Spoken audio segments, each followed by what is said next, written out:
Ce soir, on a un programme passionnant. Déjà une question, Mustapha, est-ce que tu es confronté souvent aux embouteillages? Alors, il s'avère que oui. Ah, ça tombe bien parce que figure-toi qu'aujourd'hui, on va trouver, ou bien on va essayer de trouver une solution aux embouteillages. Let's go. Ça, c'est une chose. Deuxième chose, bon, on a des scénarios sortis tout droit de Black Mirror. On va parler de piratage de cerveau, etc. Donc, ça promet. Donc, si vous voulez en savoir plus, restez jusqu'à la fin. Salut. Bienvenue dans un épisode de Steak. Je sais même pas combienième épisode, ça fait tellement longtemps. Mais bref, bienvenue dans un nouvel épisode.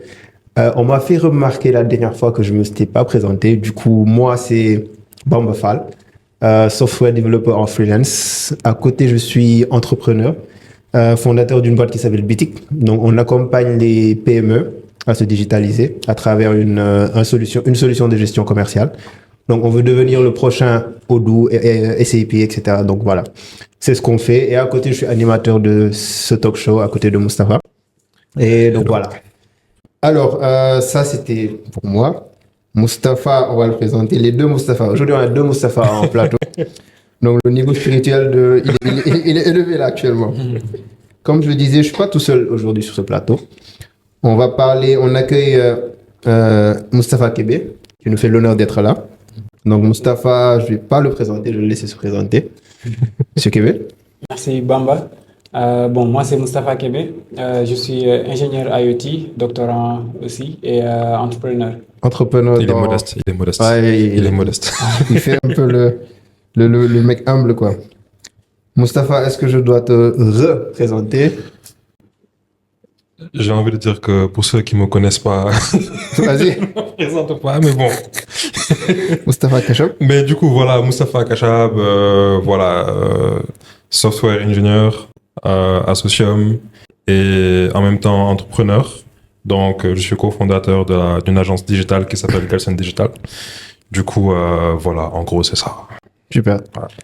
Donc, Kébé, pour ceux qui l'ont compris, on va parler aujourd'hui d'IoT, Internet des objets. Alors, Kébé, tu as dit que tu étais entrepreneur, donc entrepreneur dans quel domaine? Donc, dans l'IoT aussi. Dans l'IoT, Oui. ok. Tu as fondé une boîte Oui, Keblink, donc, qui est une entreprise qui utilise l'IoT comme technologie pour des solutions, en fait, pour répondre aux solutions dans divers domaines, diverses verticales comme l'agriculture, l'élevage, les bâtiments, les villes et tout ce qui est société privée, services publics et privés. Ok. Voilà. Et actuellement, qu'est-ce que vous avez comme réalisation? Qu'est-ce que vous avez fait jusque-là? Jusqu'ici, en fait, nos premiers produits, c'était des capteurs d'irrigation de précision, donc qui n'ont pas du tout marché, comme prévu. Après, sinon, on a des chambres froides solaires, donc c'est des chambres froides autonomes qui sont régulées via l'IoT et qui permettent de pouvoir minimiser l'énergie consommée derrière, qui les distingue carrément des chambres froides traditionnelles, qui existaient déjà et qui consomment énormément d'énergie. Donc, on loue des espaces de stockage aux producteurs pour pouvoir réduire les pertes post-récolte. Donc, conserver le maximum de temps tout ce qui est légumes, fruits, produits, tout ce qui est denrées périssables. Parce que c'est des chambres froides mobiles et évolutives, donc qui peuvent aller de 0 à 16 degrés, ou bien -1 à -35 degrés. Donc, les équipes sont pilotables à distance. Oh. Et c'est vous qui les fabriquez de A à Z ou bien Oui, toute la technologie? Oui, tout. C'est nous qui, à part les groupes froids, on les achète, donc on vient les monter. Sinon, la chambre froide du début à la fin jusqu'au monitoring de la chambre, c'est nous qui les fabriquons. Oh. Voilà, on a une équipe qui est sur le terrain, qui fabrique les chambres froides. Une autre équipe tech qui est dans le monitoring. Donc, on a une application, une plateforme IoT qui permet de pouvoir superviser l'ensemble des chambres froides, l'ensemble des intrants, en fait. Ça dépend. Peut-être on peut être dans un autre domaine, comme quand on était dans le domaine des capteurs d'irrigation. La plateforme te permet de visualiser les données remontées par ces capteurs-là, et donc de faciliter ta prise de décision. Ok, voilà. Super. Et le composant que vous dites que vous ne développez pas, vous ne fabriquez pas jusque-là, est-ce qu'il y a ambition de le fabriquer ou bien vous prévoyez d'acheter jusqu'à la fin? Pour le moment, non. Pas de le fabriquer, oui. On n'a pas ambition de le fabriquer pour le moment. Parce que, en fait, même dans l'IoT, hein, le problème, c'est plus, peut-être on va en approfondir dans le podcast, mais le problème, c'est plus les ressources humaines, en fait, qu'il faut. Parce que c'est comme, en fait, ici au Sénégal, moi, j'ai pas encore vu des constructeurs de split, de climatiseurs, par exemple. Et c'est presque la même technologie, en fait. C'est juste des climatiseurs hyper puissants, super puissants, plus puissants que ceux qu'on voit d'habitude dans les ménages. Ok. Voilà. Super. On souhaite plein de succès à Keblink. Merci. Et si vous avez besoin de chambres froides, les éleveurs, les solaires, voilà. N'hésitez contactez Keblink. Ouais. Et du coup, Mustapha, si tu n'as pas de questions pour Kebe et Keblink, on peut passer à l'IoT. Ouais, rentrons dans l'IoT. Ok. Rentrons dans l'IoT. Ah, il a hâte. Ouais. Donc, depuis tout à l'heure, on parle de IoT. IoT, donc, c'est de l'anglais, Internet of Things. En français, ça donne Internet des objets. Du coup, qu'est-ce que ça veut dire concrètement, l'Internet des objets? Bon, l'Internet des objets, c'est tout ce qui est un ensemble de devices, de périphériques, munis de capteurs ou d'actionneurs et capable d'envoyer des données via un réseau. Et donc de faire, de visualiser ces données via une plateforme ou une API, donc faire transférer ces données via une API ou bien les visualiser depuis un tableau de bord ou une plateforme. Donc tout objet capable d'intervenir ou bien d'envoyer des données sans intervention humaine peut être considéré comme un objet connecté. Ok. Donc si je comprends bien, c'est juste des objets du quotidien. Oui, comme par exemple, on donne accès à Internet. Exactement. Bon, pas forcément à Internet, mais les objets du quotidien, ça peut être les smartwatches, les smartphones, ils ont accès à Internet. Mais on pourrait bien voir en fait des devices comme les bracelets, des bracelets qu'on peut munir pour par exemple la prévention supposons de certaines maladies en fait, donc qui sont moins intelligents que les smartwatches. Et dont le docteur peut-être aurait besoin pour, par exemple, te consulter. C'est-à-dire qu'il enregistre les battements de votre cœur et le docteur les consultera qu'une fois que vous êtes devant lui, en fait. Donc, il n'a pas envoyé des données directement au docteur. Mais pourtant, cet objet est assez smart parce qu'il a continué depuis longtemps à enregistrer voilà, les données, des constantes, en fait, de votre cœur. Et c'est un objet qui n'est pas connecté à Internet, mais qui peut être considéré comme un objet connecté. Okay. Mais on n'est pas obligé d'être sur un réseau Internet, ça peut être un réseau local. Pas obligé. Maintenant, ça dépend des use cases, des cas d'usage, mais parce que le but, c'est de faire transiter ces données, de les visualiser depuis une plateforme. Donc d'habitude, pour faire ça, à distance, on a besoin d'Internet en fait. C'est pas d'attendre d'aller vers le docteur. Pour que ça soit plus smart, le mieux c'est que une fois qu'il remarque quelque chose d'anormal, il envoie une alerte. Et pour que celui à qui on envoie l'alerte est à distance, c'est mieux de passer par Internet en fait. Mais pas forcément pour que l'objet soit smart ou soit considéré comme connecté. C'est pas forcément en fait Internet qu'il faut qu'il soit connecté. Et voilà. On a quoi d'autre comme alternative si c'est pas Internet? Si c'est pas Internet, non, j'expliquais c'est-à-dire que la première alternative, c'est de pouvoir stocker les données jusqu'à ce que, par exemple, on est en phase où on a la possibilité de les utiliser. Donc, mais quand on parle d'objets connectés, c'est pour être dans un environnement smart. C'est pour ça qu'en fait, tout ce qui est use case dans l'IoT, on l'appelle smart quelque chose, smart city, smart farming. Pour que ça soit smart, ça soit intelligent, il faut qu'il puisse envoyer les données sans intervention humaine, à distance. Et en ce moment, voilà, à part l'Internet, même si c'est satellitaire, tout ça, en fait, pour envoyer ces données à distance, on a besoin de ces antennes-là, voilà, de ces technologies-là qui nous permettent de pouvoir acheminer les données. L'essentiel, c'est de pouvoir les visualiser ou de les utiliser à distance. Voilà. Donc, on peut se passer du terme Internet dans IoT, Internet of Things, on peut dire juste smart objects, des objets intelligents. Et des objets intelligents, oui, c'est possible. Ça dépend des use cases qu'on a. Ah, donc, on a changé officiellement le nom, c'est plus IoT, c'est smart objects. Du coup, tout à l'heure, tu as parlé d'objets de bracelets, de montres, etc. Oui. Je veux savoir, est-ce qu'on dit Internet des objets? Est-ce que vraiment tout objet peut être connecté? Donc, n'importe quel objet peut être rendu smart, intelligent? Bon, est-ce que tout objet peut être connecté? Ça dépend en fait de l'utilité. C'est-à-dire que déjà en fait pour rendre un objet connecté, il faut avoir un capteur. Donc cet objet doit être muni de capteurs et ce capteur doit avoir un protocole réseau par exemple pour pouvoir acheminer ces données-là encore une fois. Donc, est-ce que c'est utile en fait de mettre, c'est quoi l'utilité recherchée en fait? Il faut d'abord se poser cette question-là. C'est-à-dire que si on avait des chaussures connectées, qu'est-ce qu'on veut enregistrer exactement? C'est le nombre de pas ou quelle autre valeur qu'on veut vraiment, on veut vraiment récupérer en fait, qui a réellement une valeur ajoutée derrière avec ces données-là. Mais j'aurais dit que bon, la majeure partie en tout cas des objets que je connais dans notre environnement, ils peuvent être connectés. Voilà, ça dépend de quel capteur. Tout ce qui est, il faut d'abord savoir c'est quoi un capteur. Donc déjà notre peau peut être considérée comme un capteur en fait. Parce que là, par exemple, s'il ressent de la fraîcheur, s'il y a de la fraîcheur, on peut le ressentir. Tant que ça capte ce qui est à l'extérieur et qu'on peut le sentir, c'est pour ça que ça s'appelle en fait un capteur. En anglais, un sensor. Il sent en fait. Donc, notre odorat aussi, pareil en fait. Dès qu'on rentre dans une salle, on peut sentir en fait ce qu'il y a là-bas. Donc, c'est en quelque sorte un capteur.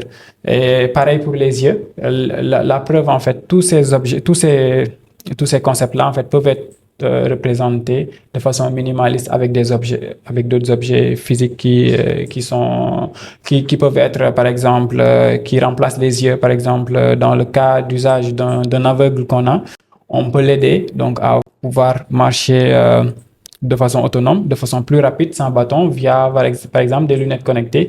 Et là-bas, ses yeux sont remplacés par les lunettes. Donc, ça dépend en fait de l'utilité qu'on cherche derrière. Est-ce que ça en vaut la peine de munir cet objet-là d'un capteur? Voilà. Mais moi, les objets que je vois dans mon quotidien, la majeure partie sont connectables. Peuvent être connectés. Voilà. Mais aujourd'hui, on parle d'IoT. Là, en fait, quand tu m'as donné des exemples sur le corps humain, je me suis posé la question, est-ce que l'IoT, théoriquement, existait avant Internet ou pas? Est-ce que ça existait avant Internet? Bon, il y avait des objets, des objets embarqués qui existaient avant, donc, et qui permettaient, par exemple, les compteurs. Donc, supposons les compteurs téléphoniques, les compteurs d'eau, tout ça. C'était des objets, mais c'était pas smart du tout. Parce qu'on n'envoyait pas ces données-là. Pourquoi on parle de smart metering, des compteurs intelligents, tout ça? C'est parce que maintenant qu'il y a Internet, on peut savoir à distance, en fait, par exemple, supposons, si on prend le cas de la Sénélec, il n'a pas besoin de bouger, en fait, d'envoyer des agents pour voir le compteur de telle personne, en fait, pour savoir. Maintenant, vous voyez que certes, c'est du prépayé, en fait, mais à distance, on peut savoir exactement quelle consommation, où en est la consommation d'un tel utilisateur. Donc là, c'est parce que maintenant, il y a ce système-là qui permet de pouvoir mesurer et de savoir à distance.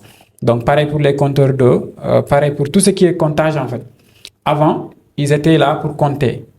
Ils comptent, ils enregistrent dans une base de données. Donc, il y a quelqu'un qui vient forcément et récupérer ça. C'est pour ça que vous voyez les facteurs qui venaient récupérer tout ce qui est données issues des compteurs. Mais maintenant, il n'y a plus besoin. On en voit de moins en moins. Voilà. Donc la Sénélec, ils sont passés et là, c'est nous vers un système plus IoT. Parce que moi, bon, dans quelques quartiers, je vois toujours des agents circuler un peu, recueillir les compteurs. Oui. C'est pas encore à 100%, quoi. Pas encore. Mais les compteurs là sont plus smart que les compteurs d'avant. Voilà. Super. Et là, on a parlé de beaucoup d'objets qui sont possiblement connectables. Est-ce que je pense pas que c'est cette généralisation de la connexion des objets, est-ce que c'est quelque chose de bien ou bien ça représente une menace pour notre vie privée? Par exemple, tu as parlé de chaussures tout à l'heure. Moi, je parle plus peut-être pour des objets beaucoup plus sensibles. Il y en a qui portent des pacemakers qui sont connectés, il y en a qui portent des montres connectées. Est-ce que c'est pas plus une menace pour notre vie privée que un objet utile, quoi? Oui. Toute technologie peut servir comme peut être détournée pour servir de menace, en fait. Donc, c'est-à-dire que de base, on est optimiste. La technologie en la développant, c'est pour mesurer des données bien utiles pour aider cet utilisateur. Donc, je l'appelle utilisateur. Mais ça peut être détourné. Par exemple, si ça n'a pas été bien confectionné, c'est-à-dire que ça manque des modules de sécurité et qui fait qu'ils peuvent être hackés.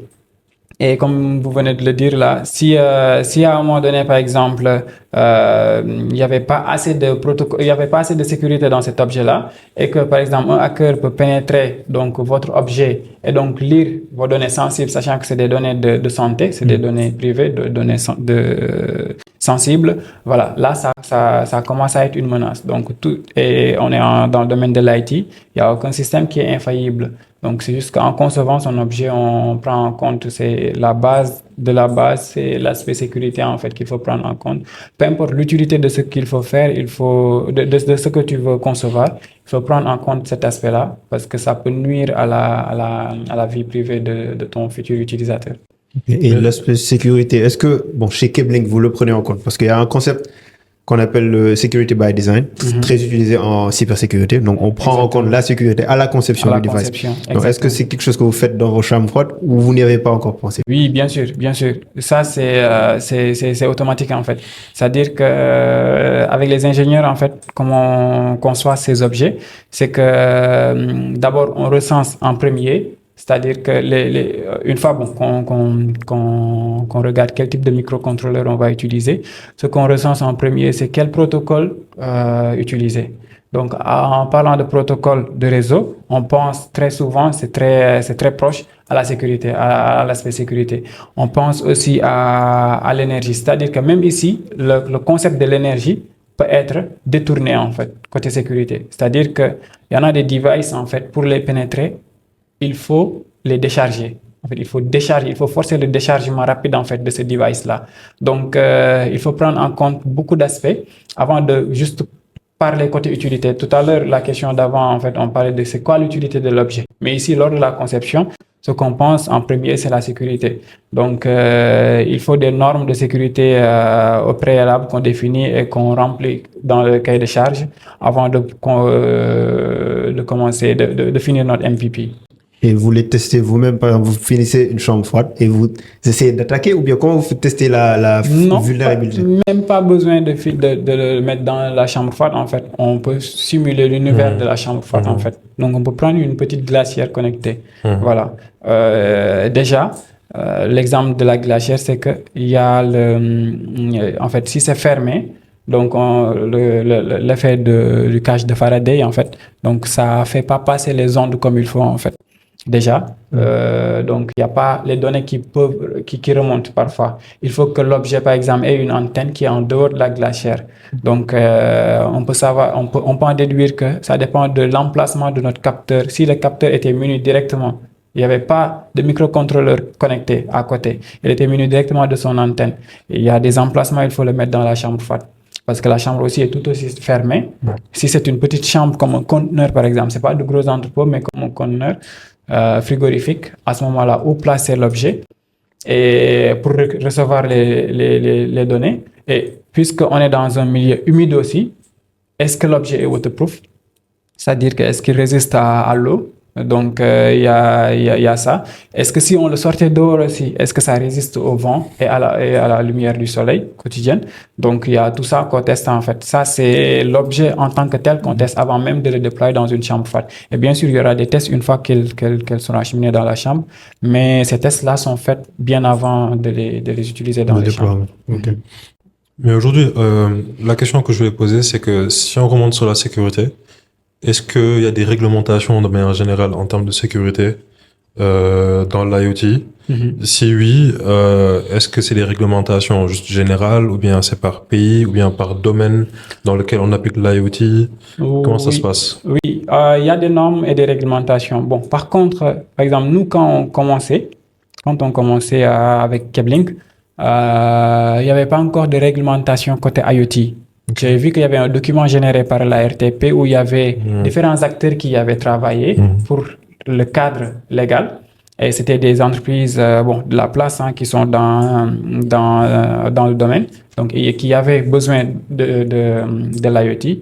Donc, ils ont produit ce document-là. Mais il n'y avait pas en fait un cadre légal finalisé qui permettait de savoir qu'une entreprise qui vient de se lancer, en fait, sur quelles normes se trouvait, en fait. Là-bas, c'est comme une théorisation, en fait. Donc, ce qui se trouve ailleurs, c'est que, par exemple, supposons on parle de normes de fréquence. Par exemple, on peut utiliser du 915 MHz quand on est aux US. Quand on est en Europe ou en Asie, on peut utiliser du 868 MHz. Ça, c'est des normes qui sont définies. C'est des standards, en fait, qu'on définit. Par exemple, en Afrique, j'ai vu qu'en ce moment-là, quand on venait de se lancer, il y avait qu'en Afrique du Sud, c'était en fin 2020, 2021, il y avait qu'en Afrique du Sud, en fait, où, par exemple, pour le réseau LoRa, donc, qui permet de pouvoir acheminer les données, où c'était normalisé, en fait. C'est-à-dire qu'eux, ils respectaient les normes et ils utilisaient les deux à la fois. Certains utilisaient du 868, d'autres utilisaient du 915 MHz. Au Sénégal, tout ce qu'ils utilisaient, ils l'utilisaient de façon, test, en fait. C'est pas quelque chose qu'on pouvait commercialiser parce que même le cadre légal n'était pas encore défini. Voilà. Donc, ça, c'est autant valable pour la sécurité, autant valable pour les fréquences, le nombre de fréquences que j'expliquais tout à l'heure. Voilà. Mais là, on voit que c'est d'actualité avec le Sénégal, par exemple. On est toujours, l'autorité, il est plus sur la régulation des devices, en fait, et même des puces connectées dans ces devices-là pour identifier n'importe quel device utilisé. On peut savoir d'où ça vient. Mais qu'en est-il des flottes de devices? Parce que ici, la réglementation dit que, moi, par exemple, je peux avoir au maximum 3 cartes SIM en mon nom. C'est ça que je voulais te demander. Voilà. Mais la réponse, en fait, c'est si j'ai une flotte de devices ici, la question du moins, c'est si j'ai une flotte, j'ai un parc de 5000 véhicules, j'ai un champ de 100 capteurs, voilà, j'ai un puits de pétrole qui a 20 capteurs. Comment est-ce qu'on va identifier, en fait? Ça, côté IoT, en fait, il n'y a pas encore ce document final qui permet de savoir, en fait, où se positionner et est-ce qu'on est légal ou pas. Donc, ce qu'on peut faire, c'est de les écrire et de les demander, de les amener à l'échange, en fait. Et pour le moment, en tout cas, on n'a pas encore ce cadre-là réglementaire final. C'est pour ça que nous-mêmes, après les tests, en fait, on est sorti on a sorti par exemple la partie réseau de nos solutions. C'est-à-dire qu'on développe des devices, on utilise les réseaux existants ici, on n'essaie pas de créer notre propre réseau et on a notre propre plateforme, en fait. Parce que c'est encore une fois les trois, les devices, le réseau et la plateforme. Mais puisque le réseau, en fait, il n'y a pas encore ce cadre réglementaire-là qui te permet d'avoir ton propre réseau, c'est un peu difficile. Voilà. Et le LoRa, c'est comme par exemple tout ce qui est, en fait, pour tout ce qui est réseau, en fait, il y a des catégories. Il y a des réseaux personnels, comme on appelle PAN, Personal Area Network. C'est comme Bluetooth, c'est personnel. Donc, le device, c'est censé être proche de toi. Il y a tout ce qui est, Wide, voilà. Donc, c'est un peu plus loin, qui peut aller jusqu'à 100 mètres. Et il y a, par exemple, tout ce qui les long range, en fait, donc qui est au-delà de 100 mètres. Comme par exemple, LoRa en outdoor, en extérieur, il peut aller jusqu'à, théoriquement, 25 km, mais très souvent, c'est jusqu'à 10 km. Donc, 10 km de portée avec leurs antennes. Et c'est très utile, en fait, quand on est dans le domaine de l'agriculture. Parce qu'on est dans un système où c'est des hectares et des hectares à cultiver. Donc, pour que les capteurs puissent communiquer entre eux, ce qui se fait, c'est que le réseau LoRa, c'est la meilleure option. Mais le problème, c'est que il n'y a pas de réseau, il n'y a pas de bonne qualité de réseau Internet dans les champs. Donc, qu'est-ce qu'il faut faire à ce moment-là? Il faut interconnecter tous les capteurs qui parlent, en fait, un réseau intranet là-bas en LoRa, pour que les capteurs puissent être indépendants, communiquer entre eux. Et à la fin, puisque les réseaux LoRa peuvent aller jusqu'à 10 km, on essaie d'amener notre antenne jusqu'à 10 km où on peut avoir une bonne qualité de réseau. Et là-bas, on va mettre une carte SIM, par exemple une carte SIM cellulaire 4G, qui peut maintenant faire remonter les données de ce champ-là vers nous, ici à Dakar, supposons. Je ne sais pas si vous comprenez. Voilà. Directement dans les champs, on ne peut pas puisqu'il n'y a pas assez de réseau. Mais puisqu'on a LoRa, on peut faire acheminer, on peut monter des antennes à 10 km. À 10 km. Relais, quoi. Voilà, une sorte de relais, de répétiteur jusqu'à atteindre une zone où il y a assez il y a assez de qualité de réseau. À ce moment-là, faire acheminer les données vers le serveur. Et du coup, donc pour éviter ça, si aujourd'hui les autorités se mettaient d'accord sur une bonne réglementation, vous pourriez vous passer de cette antenne-là. Vous pouvez créer votre propre réseau qui envoie les données directement à Dakar. Oui, exactement, c'est ça. Donc le problème, c'est la réglementation jusqu'à là. Oui, c'est ça. Pour le moment, c'est côté IoT. Ce qui existe, en fait, ça ne permet pas de déployer très facilement. Alors que, bon, un peu partout, on le voit, hein, quand vous allez dans le site de Sigfox ou le site de LoRa, vous voyez de plus en plus les pays où c'est couvert, en fait. Nous, jusqu'à présent, en fait, c'est grisé parce qu'il n'y a pas d'industriel, en fait, qui l'utilise réellement comme il se faut, ou bien c'est d'une façon clandestine en fait. Donc pour être dans les règles, c'est mieux de pas pas l'utiliser. On parle de 5G, ça peut être utile, mais chaque technologie avec le cas d'usage où il est plus utile en fait. Là-bas dans les champs, la 5G pourrait être utile. Donc on pourrait utiliser un opérateur de la place, voilà. Mais très souvent, ça dépend de en fait l'énergie que peut consommer, par exemple, quand on parle d'un réseau cellulaire où où la connectivité c'est du GPRS, la consommation elle est plus faible. Plus on monte, la consommation devient plus élevée. Donc quand on part vers le HSPDA, ça monte encore. Quand on part vers du réellement 3G plus 4G, ça monte encore, ainsi de suite, 5G. Donc ça veut dire que l'objet devient énergivore. Alors qu'on est dans un champ, on n'a pas d'énergie, ou bien on peut capter que l'énergie solaire. Du coup, il faut minimiser le concept de l'IoT, c'est que tous les objets doivent minimiser l'énergie consommée. Donc, c'est pour ça que au niveau de la programmation, on fait de telle sorte que quand il n'a pas besoin de mesurer une donnée, il dort. Donc, on appelle ça sleep.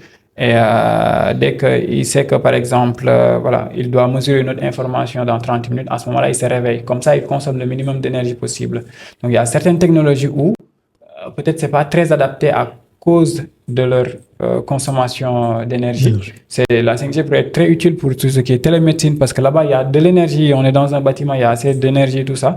Voilà. Mais dans ce cas d'usage-là, ça peut être utile aussi, encore une fois, mais il y a beaucoup moins coûtant, en fait, qui peut être ces technologies-là, LoRa, qui consomment pas du tout d'énergie, en fait.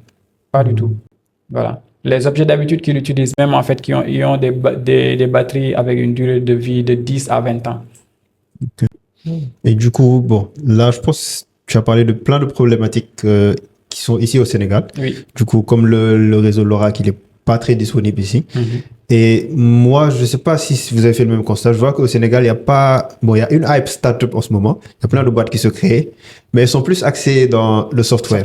Oui. Du coup, est-ce que c'est à cause de ça que les gens ne se lancent pas dans l'IoT ou bien il y a d'autres problèmes? Oui, bon, nous en tout cas, on a remarqué plusieurs problèmes. C'est d'abord la toute première, c'est tout évident, c'est la ressource humaine. Je vois qu'au Sénégal, il y a plus de modules en IoT qu'on met dans les écoles en fait. Il n'y a pas de formation d'ingénierie en IoT, proprement dit. C'est une des questions que j'avais. Voilà, c'est ça en fait. Donc la majeure partie, c'est des formations télécom ou génie logiciel qui ont des modules en IoT. Et l'IoT, en fait, comme j'ai dit, c'est toutes les trois parties, en fait, c'est des parties qu'il faut prendre au sérieux. C'est-à-dire que la fabrication du device, en fait, c'est des électroniciens et des programmeurs. La partie réseau aussi, c'est ce que font les télécoms. Les telcos. Et la partie application, c'est ce que font ceux qui font les développeurs. C'est une poque.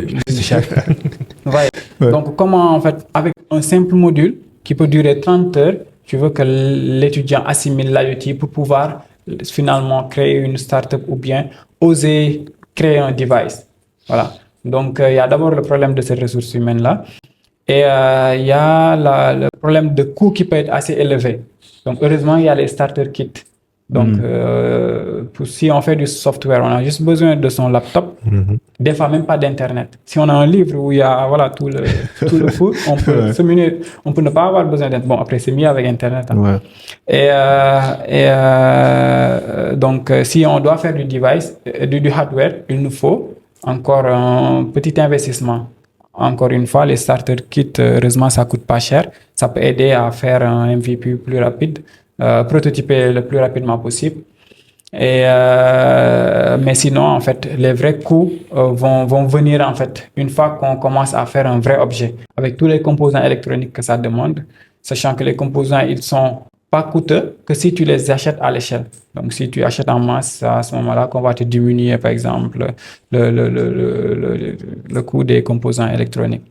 Voilà. Il y a aussi, en dehors de la ressource humaine et de cette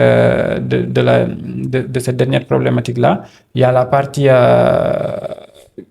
électroniciens. En dehors par exemple, les électroniciens que je vois la majeure partie ici au Sénégal, en fait, c'est pas dans l'embarqué qu'ils travaillent, en fait, ou bien ils travaillent de leur côté et ils fusionnent pas avec les devs, en fait, les devs qui font du web ou du mobile. C'est-à-dire que lui, il faisait de l'embarqué, c'est-à-dire qu'avec un device, il peut faire parler son device, il peut avoir les comportements de son device, comme je disais tout à l'heure avec les tout premiers compteurs. Maintenant, pour rendre ce device-là intelligent, tu as besoin peut-être d'un dev là qui te code peut-être une plateforme ou une appli mobile à côté. Et voilà, au lieu de même penser à penser à créer votre propre réseau et vous pouvez utiliser les réseaux existants. Vous mettez une carte SIM dans votre objet, donc qui va acheminer vos données. Mais le problème réside sur, par exemple, d'abord côté électronique. C'est-à-dire qu'il n'y a pas assez de ressources en électronique ici. Électronique pure et dure qu'on utilise dans l'IoT, je veux dire. Pas juste électronique où ils font, entre guillemets, de l'électricité, en fait. C'est-à-dire faire transiter le courant, non. Mais vraiment de l'embarqué qui comprend le monde du développement logiciel, du développement web, en fait, qui peuvent être interconnectés. Et toutes ces barrières-là, ça fait qu'en fait, les jeunes de plus en plus, surtout la côté formation, en fait, ils veulent pas se lancer parce qu'ils connaissent même pas, en fait. On utilise des devices, des objets connectés à notre quotidien, mais on n'essaie même pas de voir, en fait, comment est-ce que ça a été fabriqué. Ouais. Voilà. Et pourtant, c'est des choses très évidentes, en fait. Ils programment des solutions plus challengeantes en software. Mais en hardware, ils se disent que peut-être que c'est parce que c'est physique, en fait, mais ils se disent que c'est trop compliqué. Alors que s'ils étaient spécialisés en électronique embarquée, peut-être, mais qui travaillent à côté avec les autres profils que j'ai cités tout à l'heure, ils pourraient faire des objets connectés qu'on a besoin de nous au quotidien, en fait.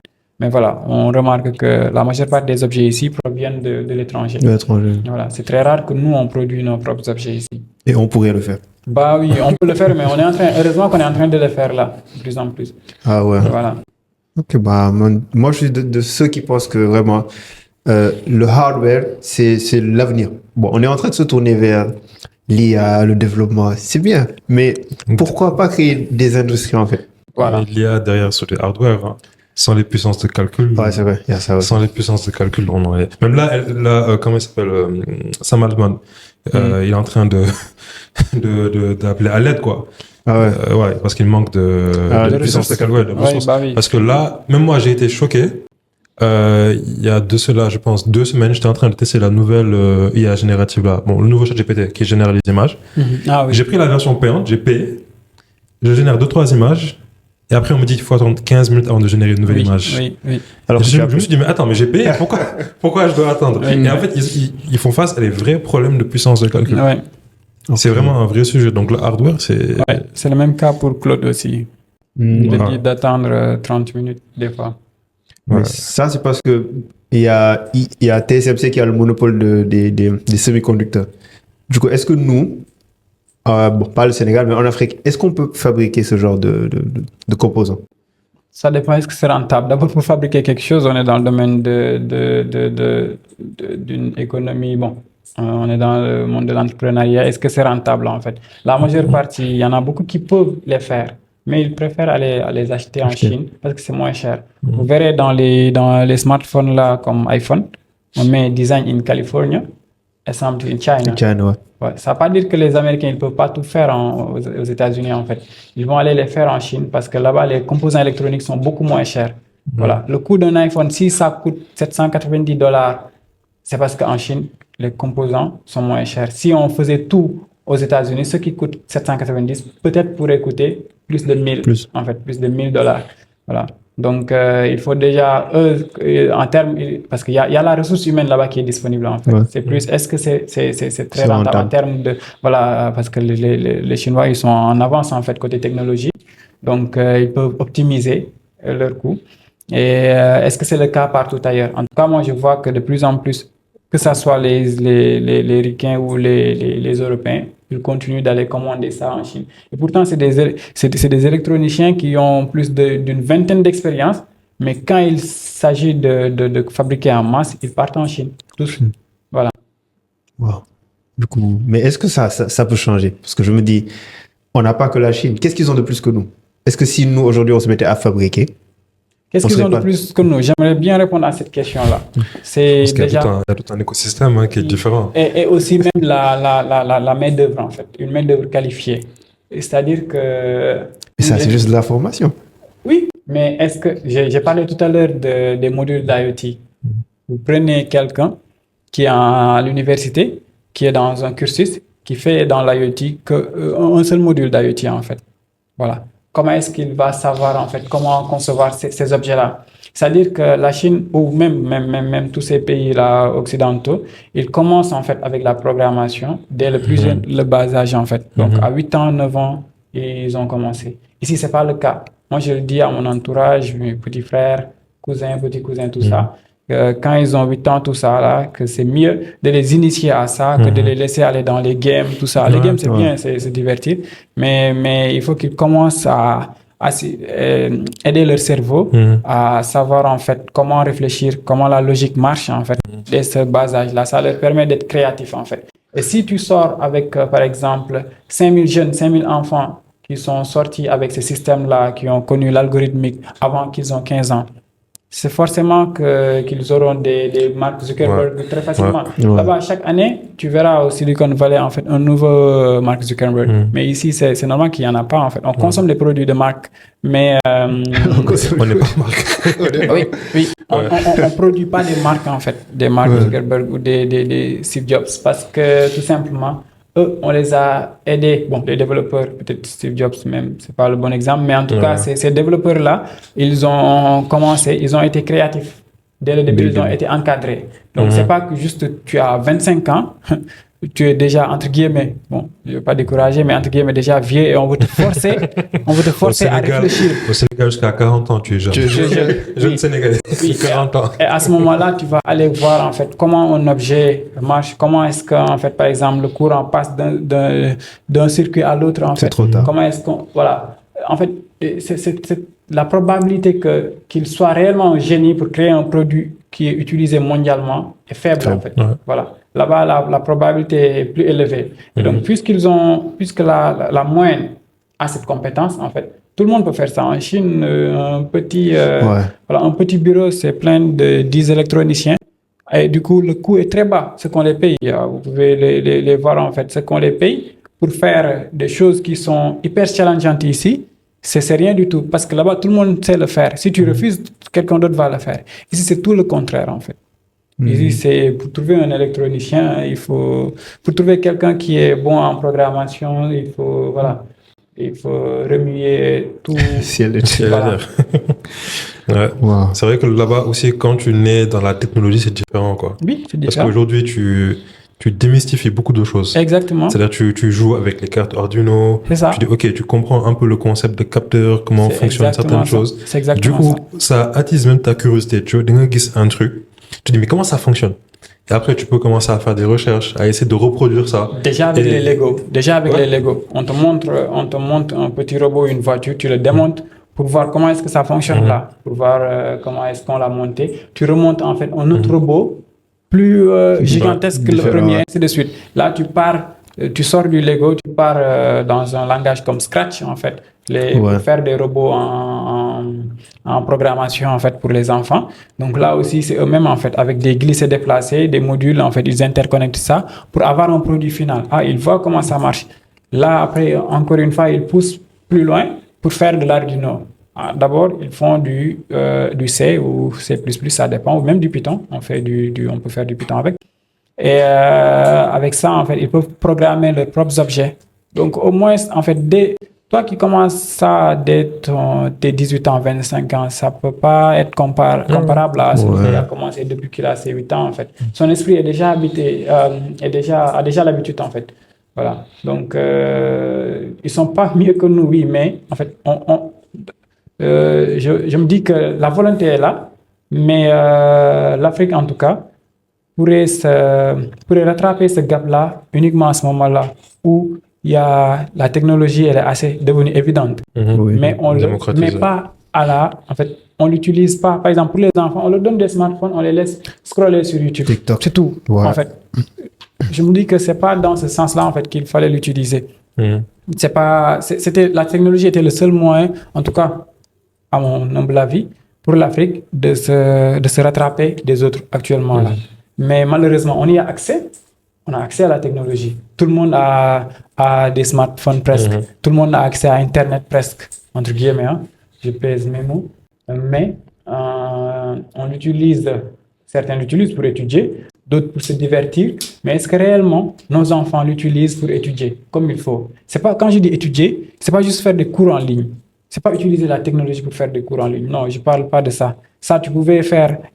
La valeur ajoutée là-bas, en fait, elle est minime. Je parle plus de, en fait, développer ton esprit de créativité, en fait, en apprenant l'algorithmique, en apprenant des langages de programmation, en concevant de vrais objets.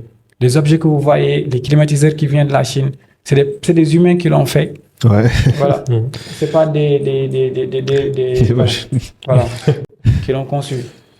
Mais on revient toujours à la même problématique, qui est la ressource humaine. Depuis tout à l'heure, c'est le cœur, c'est ça, c'est la ressource humaine. Aujourd'hui, quelqu'un qui nous regarde, donc un jeune Sénégalais qui nous regarde, quel parcours il devrait suivre s'il veut venir et faire une carrière, en tout cas dans l'IoT, que ce soit dans l'entrepreneuriat ou bien dans le monde professionnel? Dans un premier temps, il peut être autodidacte, déjà. Une fois qu'il sait le roadmap à suivre, le roadmap, maintenant, c'est disponible sur Internet. Il y a même un site roadmap.sh. Ce que tu veux faire, il te dit toutes les technos intéressantes. Voilà, donc ça, c'est disponible, ou bien même Mais tu peux te perdre dans ce genre de choses, par contre. Parce que des fois, il y a beaucoup de branches, tu sais pas. C'est pour ça qu'il faut peut-être un mentor avec toi qui peut t'aider. Mais dans un premier temps, c'est déjà, en fait, l'accès à la formation. Il faut que la formation existe pour que l'élève, en fait, l'étudiant, il puisse aller s'inscrire là-bas. En dehors de l'autodidacte, je parle bien sûr, et qu'il puisse aller s'inscrire. Encore une fois, il n'y a pas d'école spécialisée que dans ça.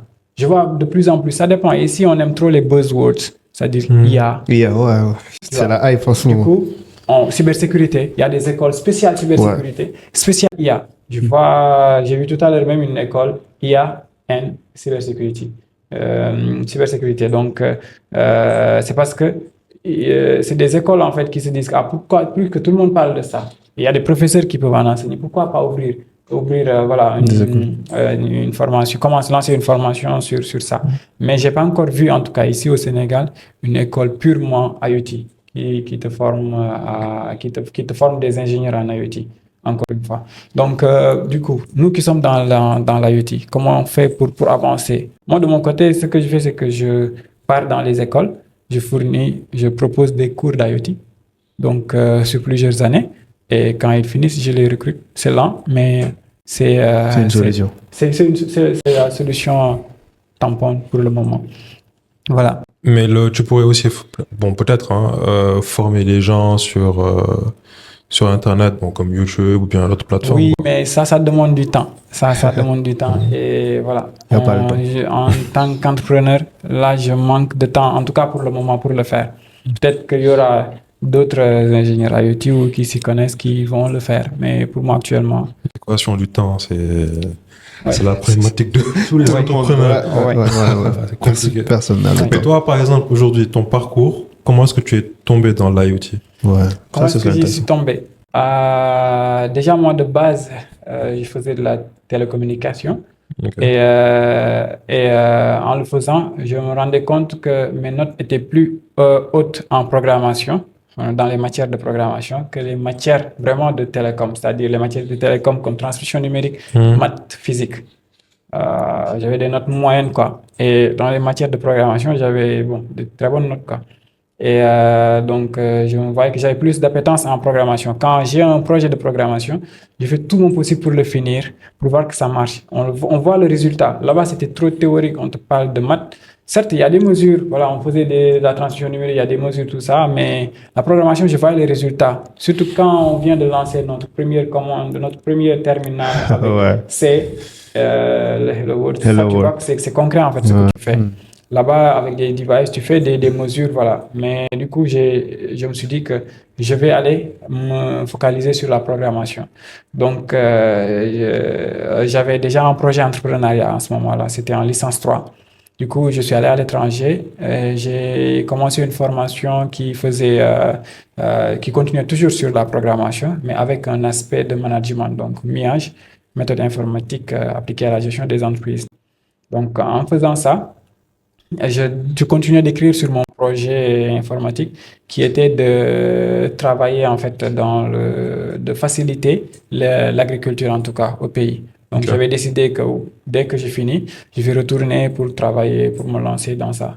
Et donc j'ai tout fait pour rechercher une entreprise qui travaille dans ça. Heureusement, je trouve une start-up pour faire mon stage qui était dans l'IoT, mais pour des objets de luminaires, c'est-à-dire les luminaires connectés comme les luminaires que vous voyez là, mais connectés quoi. Donc dans une piscine, si c'est la nuit, dès que tu viens, toutes les lampes s'allument automatiquement dans ta maison. Pareil, en fait, c'est ce qu'il faisait. Donc ça m'a beaucoup appris et avant de finir ce stage même, j'ai commencé à rechercher des écoles d'ingénieurs pour m'insérer dessus. Donc, je vois en alternance, donc je vois à une école, qui était les premières promos à le faire. Et j'avais mon oncle qui était là-bas, en fait, qui faisait partie de la première promo, Hassan. Et du coup, il m'a dit que là-bas, ils font l'IoT. Donc, il me restait à trouver une entreprise qui fait aussi l'IoT. Donc, j'ai trouvé Orange qui m'ont recruté, où je développe là-bas des exemples de code pour les développeurs. Eux, ils ont déjà une plateforme Internet, une plateforme IoT, et donc ils donnent les développeurs des objets et avec une prise en main facile. C'est-à-dire, on te donne un objet pour que tu utilises notre plateforme. Maintenant, il te faut un code de base, en fait. C'est comme une documentation, en fait. D'habitude, dans le software, vous venez pour apprendre un nouveau langage, on te met toute la doc, tu viens, tu tapes les commandes, ça marche.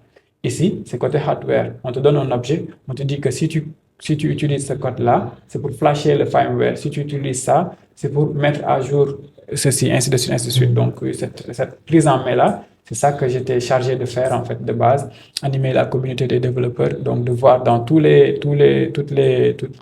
réseaux comment est-ce que les développeurs agissent avec l'objet, les objets qu'on a, et donc comment est-ce qu'ils utilisent les problèmes qu'ils rencontrent quand ils utilisent notre plateforme, et donc de les débugger quand ils ont des problèmes de code. Donc, c'était en alternance, donc tantôt dans l'école, tantôt en entreprise. Et c'est très pratique, l'alternance. Ouais. Ça aide à te former en entreprise en même temps que tu étudies. Et donc, à l'école, côté école, c'était carrément intense côté électronique, en fait. Ça n'avait rien à voir avec l'électronique que je faisais avant. Parce que l'électronique que je faisais avant, c'était des LED qu'on me faisait allumer. Ah. Voilà. Là-bas, d'abord, en fait, le cours s'appelle électronique, mais presque la première année, c'était que de l'électricité, en fait. Il faut carrément maîtriser l'électricité avant de même, parce que c'est très facile de brouiller ta carte, en fait, si tu ne maîtrises pas. Ouais. Donc, la formation est assez complète. Ça ressemble un peu à de formation réseau télécom, mais c'est beaucoup plus approfondi côté programmation et côté embarqué, en fait.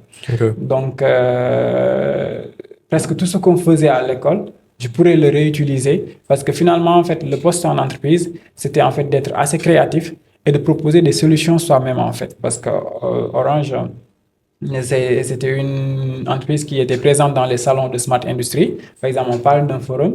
Si Orange doit venir là-bas pour présenter sa technologie, supposons là, on parlait de LTE-M. Donc, c'est comme du 4G, mais pour les objets connectés. C'est comme du light, en fait. C'est du 4G qui ne consomme pas beaucoup d'énergie. Donc, il faut, quand Orange va vendre ce genre de produit-là, il est obligé ce genre de technologie-là, il est obligé de passer par un objet connecté. Donc, je dois prendre l'objet, intégrer tout ce qui est capteur et le mettre dans un cas d'usage bien réel qui se vend facilement. C'est-à-dire, supposons on était en pleine Covid, tu parles de glacière connectée qui peut aider les médecins à faire transporter leur vaccin. Donc, tu mets le device dans la glacière et donc ça envoie des alertes si la glacière est ouverte, si les seuils sont dépassés. On te dit que le vaccin doit être entre 5 et 7 degrés. Si les seuils sont déplacés, tu as des alertes. Donc, tu es sûr que au moins, tu as des données réelles du vaccin lors de son transport. Tu peux savoir exactement est-ce que le vaccin a été altéré ou pas, si ça a respecté les normes de froid ou pas. Donc, c'est la chaîne du froid. C'est avec ces cas d'usage-là qu'il peut vendre la technologie finalement. Il a toute une glacière avec derrière un objet, mais tout ce qui l'intéresse là-bas, c'est la technologie LTM, parce que c'est grâce à LTM qu'on a pu envoyer les données vers la plateforme. Donc, c'est ce qu'on faisait. Et ça, comment on peut le faire, c'est parce qu'à l'école aussi, on nous donne des devices, en fait, pour programmer ça. Donc, nous, à l'école, on apprend toutes les technos. Maintenant, toi, en entreprise, c'est toi qui fait ce que fait ton entreprise, en fait, qui s'adapte, en fait. Donc, moi, heureusement, j'avais la chance d'être dans une entreprise telco qui était à la pointe de la technologie à ce moment-là. Voilà. Il y en a qui faisaient autre chose. Il y en a qui étaient dans des mondes connectés. Leur entreprise faisait des horloges connectées. Voilà, donc ça dépend, on était tous, chacun dans une entreprise, chacun ce que tu faisais. Et c'est après le diplôme, donc j'ai décidé de retourner pour me lancer, donc dans mon projet là, agricole de base que j'avais. Voilà. Et quand je suis venu, j'ai vu qu'effectivement, les ressources manquaient. C'est très difficile de faire tout, donc de développer la plateforme tout seul, d'avoir le réseau là et les capteurs. Qu'est-ce qui est mieux? Aller acheter un capteur, un objet connecté directement, l'utiliser dans ta plateforme? Non, c'est presque quasi impossible parce que d'habitude, les objets, c'est des objets, comment on appelle ça? C'est propriétaire. C'est-à-dire que celui qui te le vend, il ne gagne pas beaucoup dans l'objet en fait. Il te le vend avec un abonnement pour que tu utilises sa plateforme. Donc, c'est comme s'il peut te le vendre à moindre coût pour l'utiliser réellement, pour qu'il y ait de la valeur ajoutée, pour que tu utilises sa plateforme. Et là, tu es obligé de t'abonner. Donc, finalement, tu es dépendant et de l'objet et de la plateforme. Ce n'est pas une bonne solution. Il faut que tu aies ta plateforme. Et si tu as ta plateforme, c'est très rare de voir un objet qui est interopérable, c'est-à-dire qui peut se connecter à plusieurs protocoles. Et donc, peut se connecter. Tu l'as acheté chez un autre fabricant, mais tu peux quand même l'utiliser sur ta plateforme. C'était assez challengeant. Donc, le plus rapide, c'est de prototyper toi-même ton objet, de mettre les composants que tu veux, de dire que c'est ça que je veux en fait, toi-même tracer, mettre le circuit côté logiciel et de venir mettre les composants électroniques. En tout cas, avoir ton MVP le plus rapidement possible. Le but, c'est de pouvoir envoyer les données et de voir comment l'objet se comporte et faire l'inverse en fait, de pouvoir envoyer des commandes depuis la plateforme vers l'objet et voir est-ce que l'objet aussi réagit bien. Donc, avec ça, on était contrainte avec, encore une fois, la main d'œuvre, les ressources humaines, parce qu'on a tenté plusieurs types de produits, des couveuses solaires, les capteurs d'irrigation, tout ça, il y avait cette problématique qui revenait tout le temps. Voilà. Okay. Et tu as parlé tout à l'heure de dépendance par rapport à une technologie. Donc, si tu achètes un objet qui est directement fabriqué à l'étranger et tu l'utilises, tu as une certaine dépendance. Moi, je voulais connaître le danger qu'il y a dans ça, parce qu'aujourd'hui, au Sénégal, je vois que la majeure partie de nos objets connectés, de nos objets technologiques en général, tout à l'heure en off, on a parlé du data center, qui utilisent des serveurs Huawei.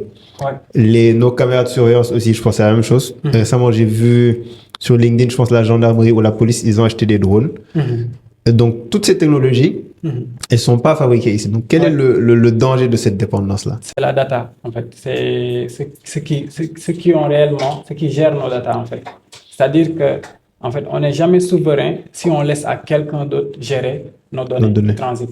C'est ça le problème, en fait. Les brands que tu énonçais tout à l'heure, là, peu importe en fait d'où ça vient, si c'est eux qui nous fournissent les objets, en fait. On a vu le scandale là, dans un des pays de l'Est récemment, en fait, dans une des salles de l'ONU, je ne sais plus, où on a vu que tous les micros, en fait, étaient réenregistrés. C'est-à-dire que toutes les données étaient envoyées dans un serveur et ça a créé un scandale. Donc ça devrait être une leçon, en fait. Voilà, c'est vrai. Ailleurs, ils peuvent avoir une technologie bien moins chère, parce que c'est plus compétitif, c'est normal, en fait. Mais est-ce qu'on est souverain côté données, en fait? Je parle d'une data center où on n'est pas, on l'a installé ici, mais quand même, par où passent les données? Les données, ouais. Par où passent les données? C'est-à-dire que le data center, il est là comme un support physique, en fait, qui peut stocker ces données-là. Mais à un moment donné, il faut aller récupérer ou venir stocker ces données-là dans ce data center-là, qui vont passer par des équipements qui ne nous appartiennent pas.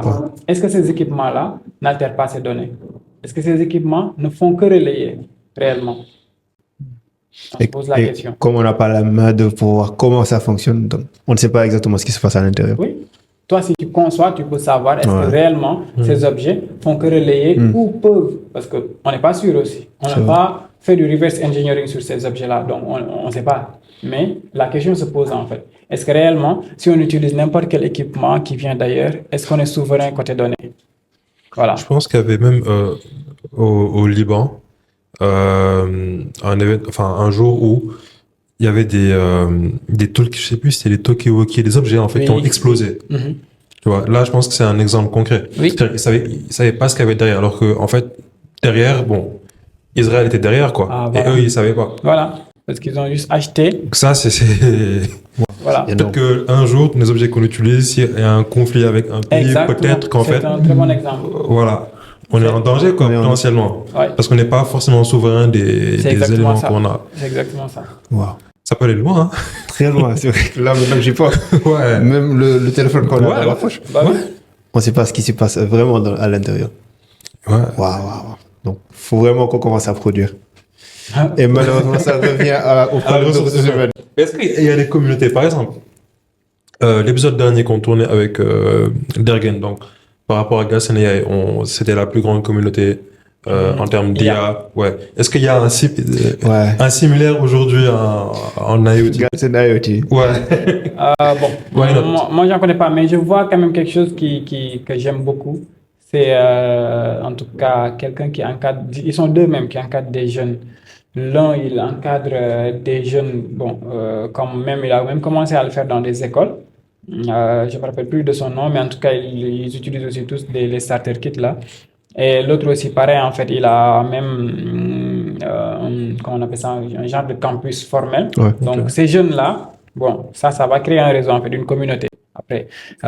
Mais par exemple, une communauté comme Galsen AI, comme dit tout à l'heure, ça, côté IoT, j'en ai pas encore vu. J'ai vu des communautés blockchain, j'ai vu des communautés d'IA, tout ça, mais IoT, j'en vois pas. En tout cas, moi, ce qui m'a intéressé quand je venais d'arriver, c'était d'entreprendre. Donc, j'étais un peu dans la R&D, donc que le produit marche coûte que coûte. Et j'avais vu que, en fait, c'était pas réellement, en fait, c'est pas un problème que tu pouvais poser dans des forums ici sénégalais où on te répond, en fait.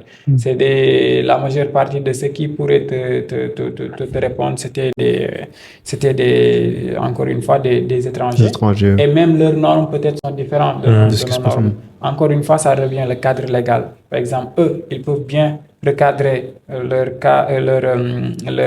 institution là-bas pour savoir en fait quelle fréquence utiliser pour tel objet, mais nous, il nous faut ça en fait. Et c'est pas encore défini. Donc même quand on vient, même quand on a la capacité, en fait, c'est quasi impossible d'avancer parce qu'il n'y a pas encore ce cadre réglementaire qui a été défini.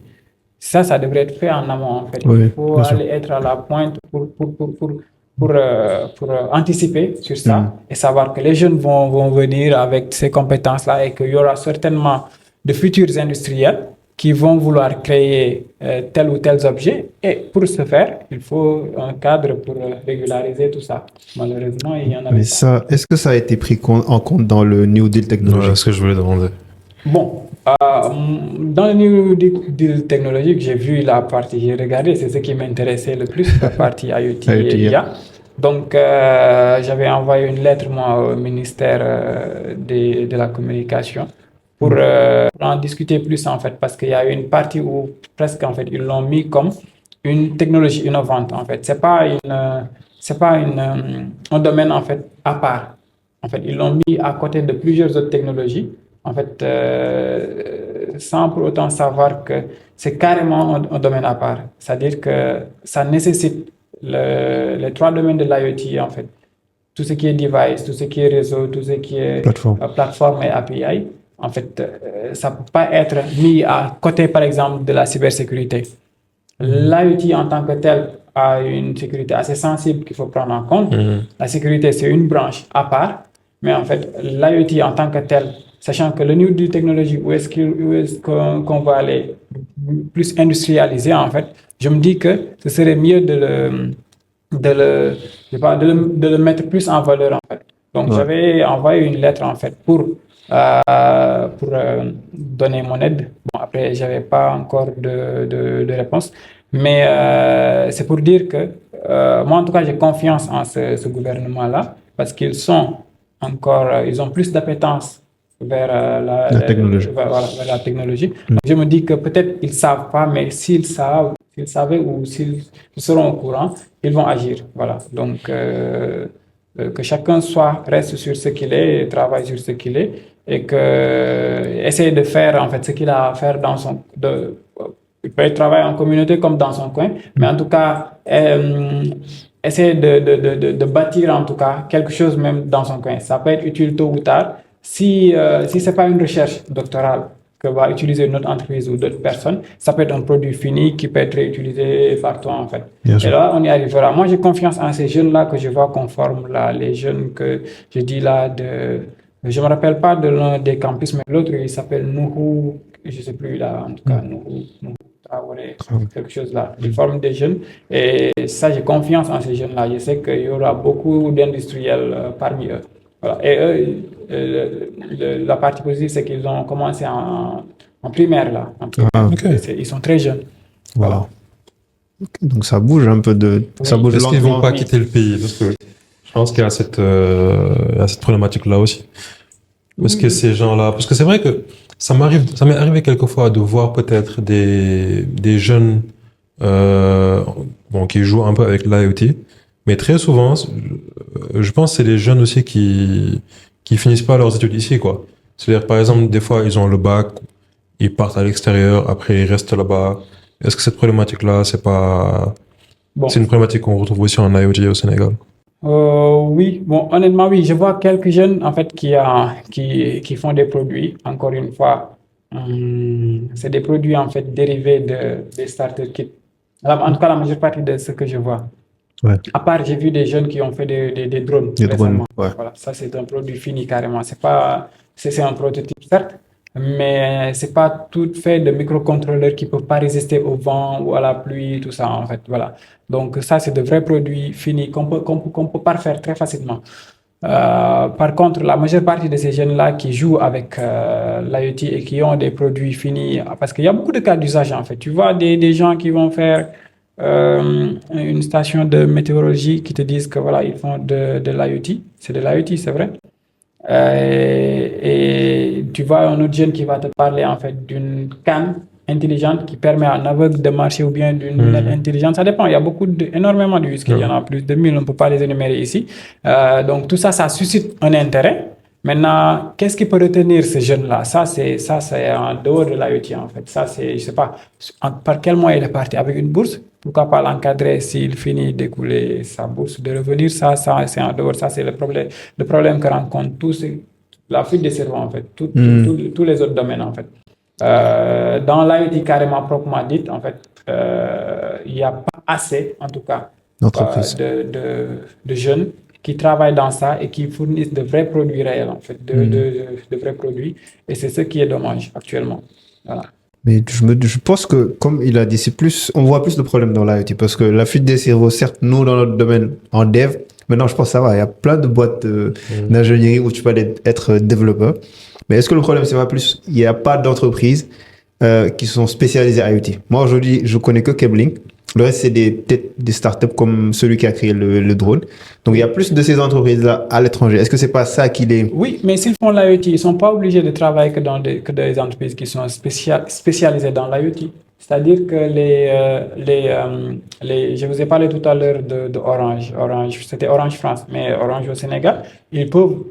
C'est pas une entreprise spécialisée IoT, mais qui utilise des services qui peuvent avoir qui ont la technologie 5G. Donc, et pour l'utiliser, ils ont besoin de ça. donc de ces objets-là. Donc, ils peuvent être recrutés dans ces entreprises-là. Pareil, en fait, comme j'ai dit tout à l'heure au début de l'émission avec le cadre légal de la RTP, la liste des entreprises que je voyais, c'est toutes des entreprises qui ne sont pas spécialisées dans l'IoT, mais qui ont des besoins en IoT. Donc, ils peuvent être recrutés. Est-ce que la recherche a été bien faite? Ça, je ne sais pas. Moi, en tout cas, dans les écoles où je donne des cours, effectivement, j'ai reçu ça. Ils m'ont dit qu'ils n'ont pas vu des entreprises qui font de l'IoT. Donc, ils n'avaient pas de stage, en fait, une fois qu'ils ont fini leur formation. C'est ce que je leur ai répondu, en fait, qu'il ne faut pas chercher une entreprise qui est spécialisée dans l'IoT. Voilà, parce que l'IoT, pourquoi, en fait? C'est-à-dire que c'est la partie smart de l'objet, en fait. Il faut voir l'utilité de cet objet-là. C'est-à-dire qu'une entreprise qui fabrique des télécommandes, supposons, ils ont besoin d'ingénieurs en IoT ou des techniciens en IoT.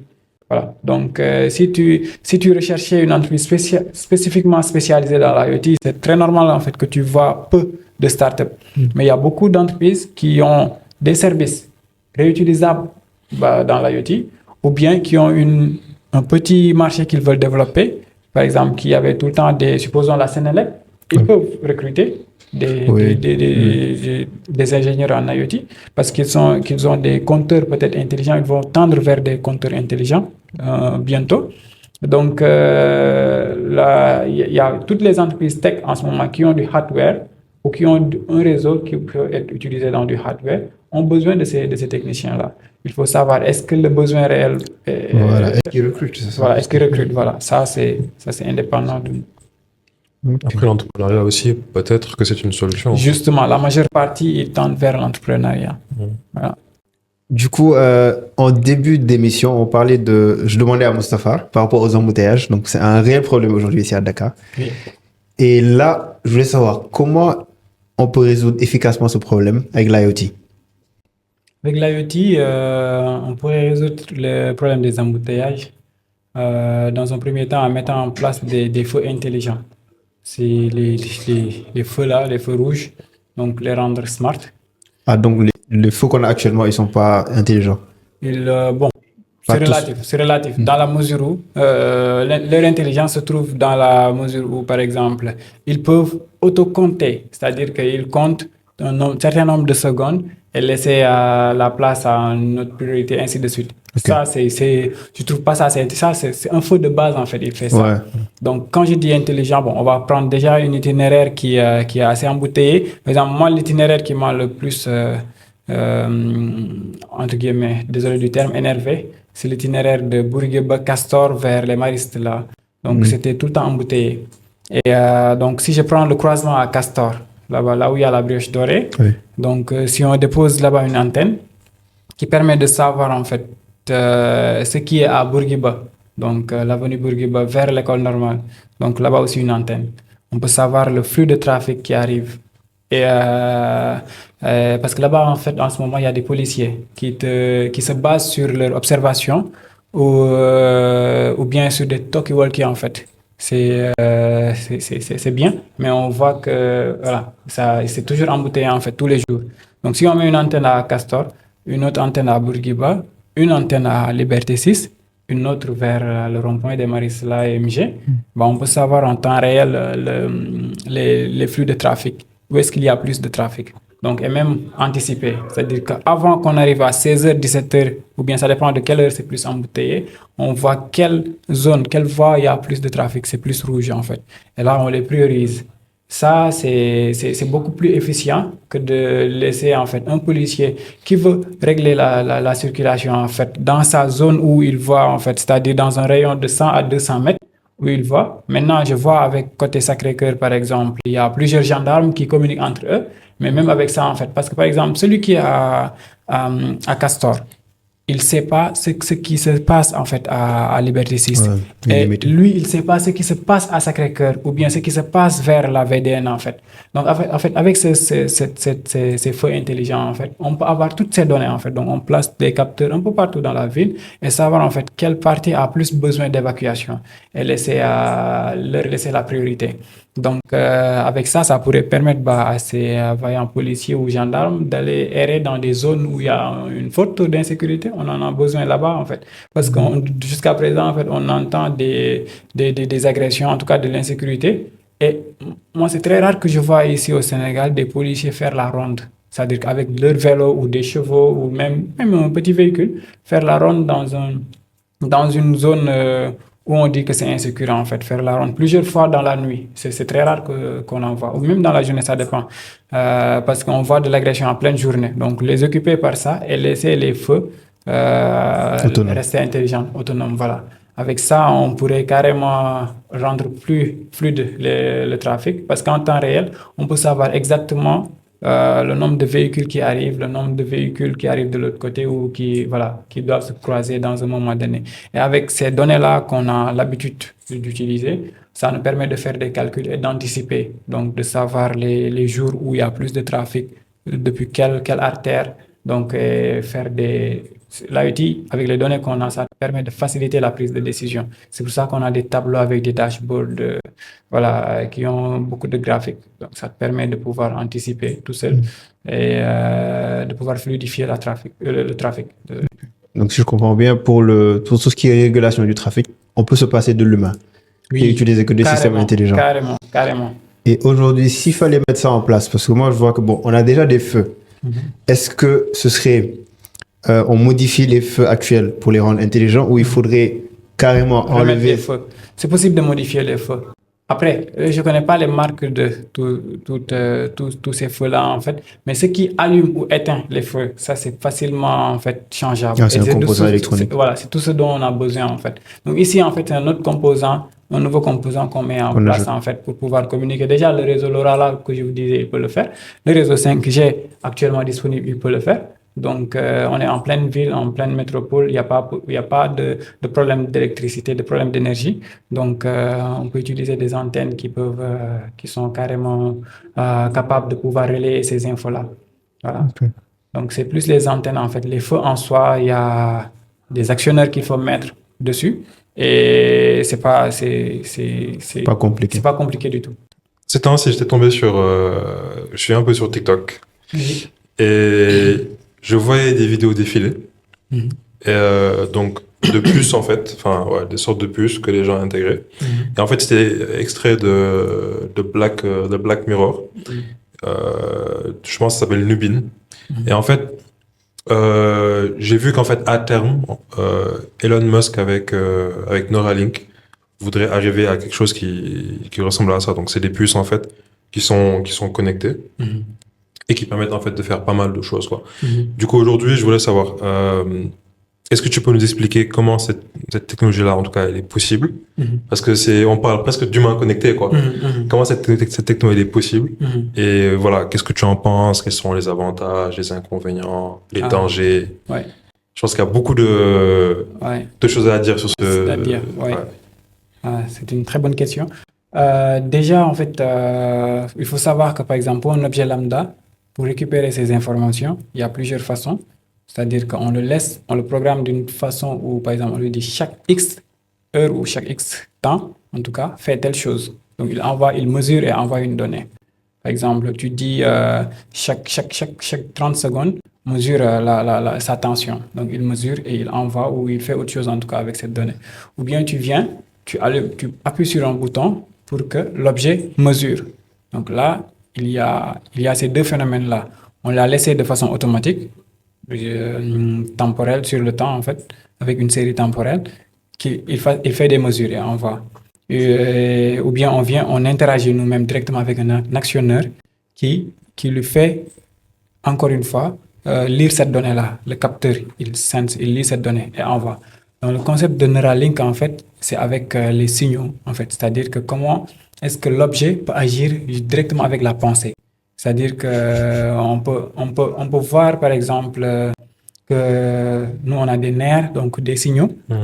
Donc, juste avec ces signaux-là, en fait, ces signaux peuvent être lus, traités, et donc interprétés, et donc agir en conséquence. Et c'est carrément, c'est exceptionnel, en fait, de pouvoir arriver à ce niveau-là. Donc, de pouvoir lire les signaux générés par notre cerveau et donc de les interpréter avec des puces ultra sophistiquées Et c'est avec cette technologie-là, en fait, qu'ils se basent pour faire Neuralink. Donc, pour ici, en tout cas, en Afrique, c'est pas encore, je vois aucune entreprise le faire ici, en tout cas, pour le moment. Ils n'osent même pas. Voilà. Oui, parce que c'est un sujet très sensible. Très, D'ailleurs, très sensible. tu disais les avantages et les inconvénients. Les avantages, un use case très simple, c'est qu'on peut être dans un cas où on peut pas agir, par exemple. C'est-à-dire que nous, on va envoyer un signal. On a fait un choc. Par exemple, il n'y a personne qui est là-bas. Comment est-ce qu'on peut envoyer une info pour qu'une ambulance nous vienne nous récupérer, en fait? Voilà. Si on a ces puces-là, par exemple, supposons, ils peuvent savoir qu'on a fait un choc. Le choc est très grave. Ils envoient l'information à l'ambulance la plus proche et donc lui dire le niveau de gravité de notre choc. Et donc, il peut interagir. Si on le lie avec les villes connectées dont on parlait tout à l'heure, l'ambulance même va passer par l'artère le plus rapide, en fait, avec sa priorité. Du coup, juste avec sa pensée, les pensées, parce que, et les capteurs qu'ils ont insérés dedans dans son cerveau, il peut se auto-sauver. C'est-à-dire qu'il peut faire appel. Ça, c'est un avantage, en fait. C'est-à-dire que agir, parce qu'il y a des personnes à mobilité réduite. On peut être ici, ne pas pouvoir bouger pour aller éteindre la lampe. Donc, juste notre cerveau, la puce lit qu'on a envie de lire, d'éteindre la lampe, hop, la lampe est éteinte. Ça, c'est l'avantage. Par contre, le côté inconvénient, c'est plus l'aspect sécurité, en fait. C'est-à-dire que, comme on est toujours dans l'IT, et tout ce système est, entre guillemets, faillible. Donc, si on pénètre dans ton intimité, qu'est-ce qui va se passer? Si on pirate ton cerveau. Oui, c'est carrément l'intimité, en fait. Parce que quand on dit que quelle personne peut lire dans les pensées de telle personne, là, actuellement, si l'objet est capable de lire les pensées et de faire des objets, des actions qu'il désire, bah, si c'est hacké, qu'est-ce qui peut se passer, en fait? Il y a plein de questions.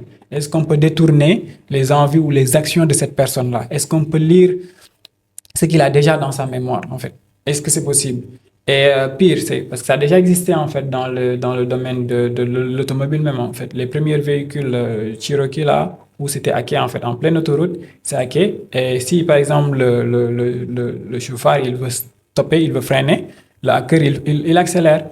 Ou s'il veut accélérer, le hacker, il freine. Et ça, c'est très dangereux. C'est des cas, en fait, mortels et qui peuvent être mortels du coup. Donc, si c'est le cas de l'humain qu'on hack, en fait, son cerveau, qu'est-ce qui peut se passer? On peut le détourner. S'il voulait rentrer chez lui, parce que lui, dans son cerveau, il sait que chez lui, c'est par tel itinéraire jusqu'à ici pour rentrer chez lui. On peut le détourner. Donc, et l'amener dans un autre endroit. Si vous voulez dire quelque chose, parce qu'il a déjà réfléchi à quelque chose et le noter, on peut le faire dire autre chose, en fait. Wow. Donc, c'est pour ça qu'en fait, avant de concevoir un objet, il faut penser à la sécurité. Et parce que, bon, c'est pour ça que tout à l'heure, en fait, on parlait c'est carrément exceptionnel parce que si on connaît toutes ces conséquences possibles, ces probabilités, mais quand même, on les laisse continuer le développement. C'est ce que je veux ça dire. veut dire que la technologie est assez... Elle est mature, quoi. Voilà, est assez mature, en fait. Voilà. Bon. Ouais, Bon, après, c'est toujours Toi, tu en l'utiliserais ou développement. Voilà. Si je l'utilisais, si je suis sûr que la sécurité il y a assez de sécurité. Je préfère laisser des bêta-testeurs. Voir les réactions. Mais toi, tu veux pas être bêta-testeur. Non, du tout. Ah, c'est chaud, hein? Mais en fait, le concept, il est fou. Parce que tout à l'heure, il parlait de capteurs. Il a donné l'exemple de la peau. Mais là, on voit qu'on est carrément en train d'utiliser les yeux et on utilise des tout. capteurs naturels Oui. avec un objet électronique, quoi. Oui, parce que notre cerveau, c'est comme le microprocesseur, le microcontrôleur là-bas. C'est des signaux électriques.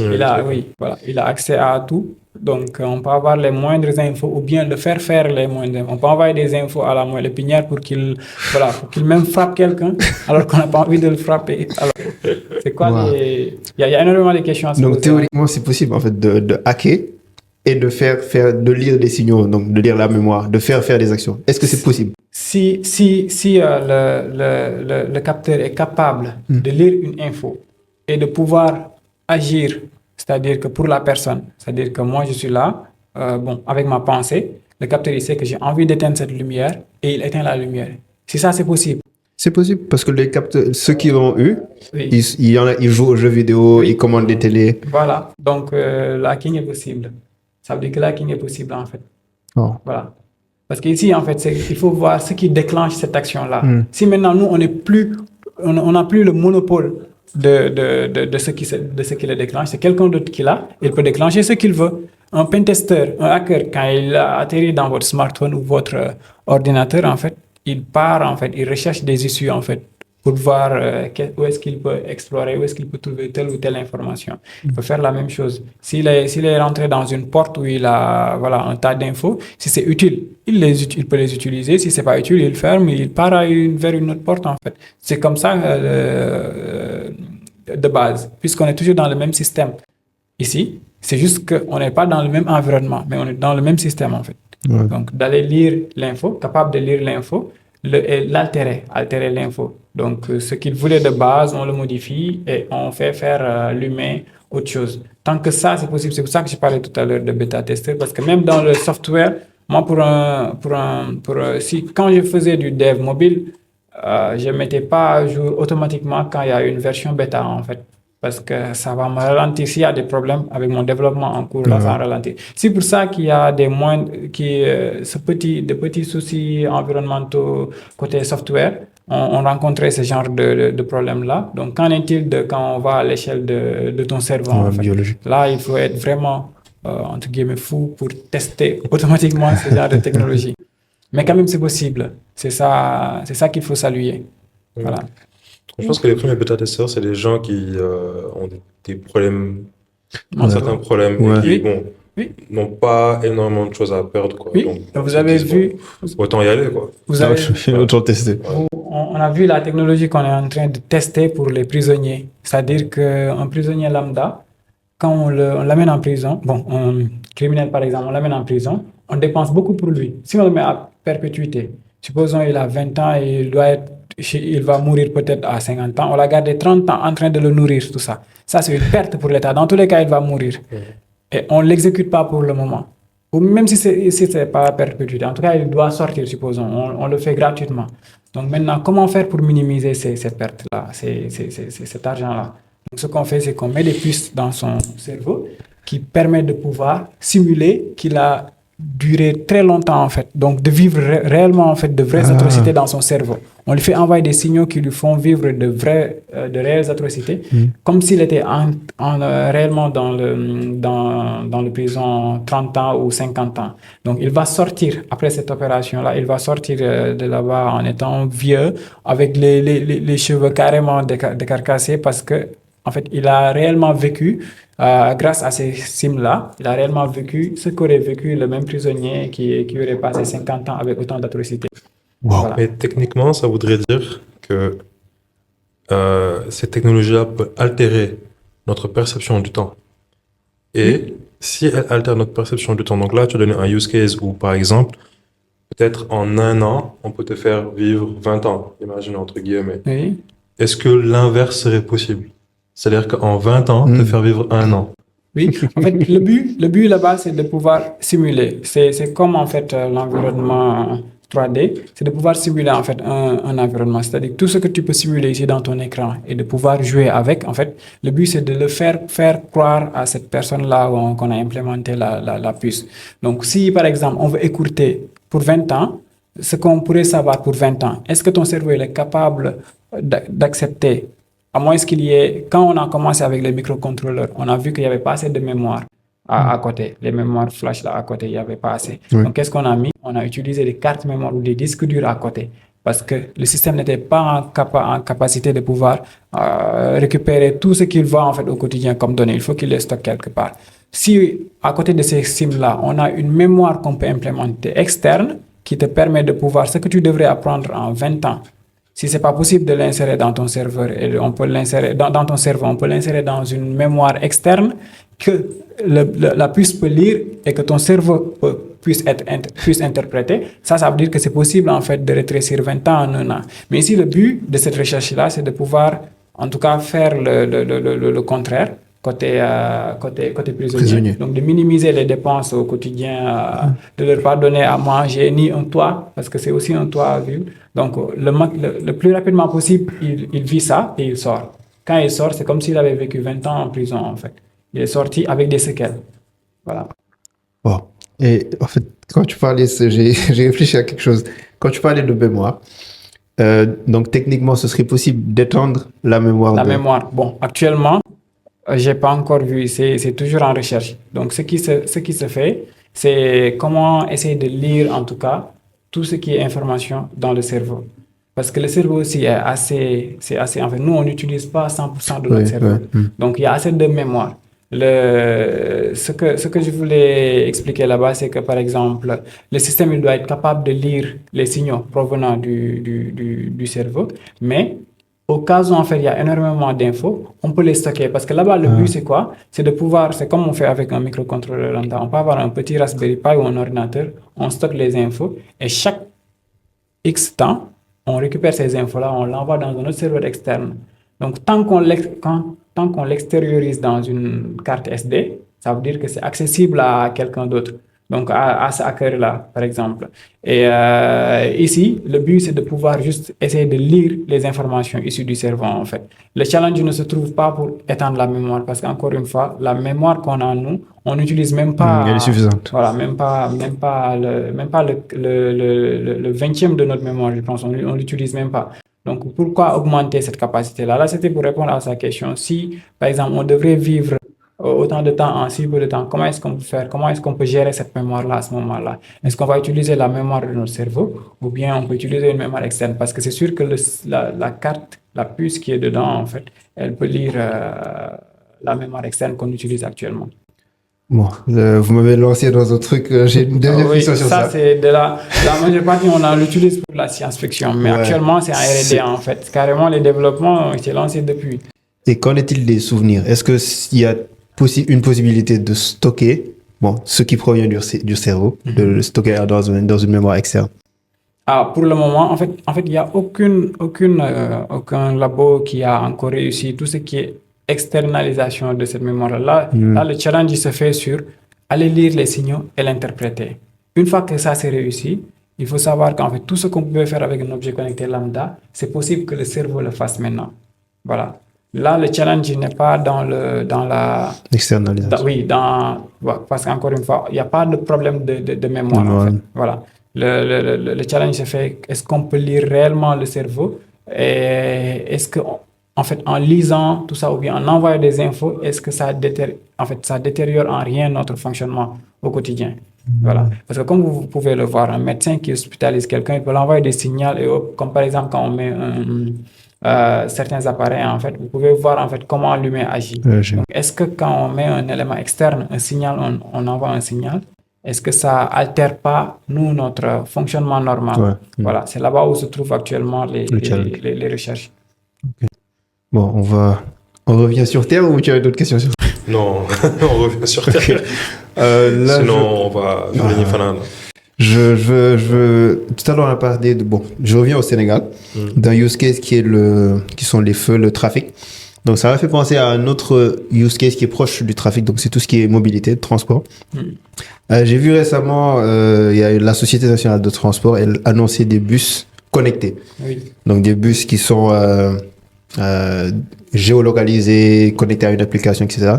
Donc, je me dis, pourquoi ils ont attendu, selon toi, jusqu'à maintenant pour ramener cette technologie?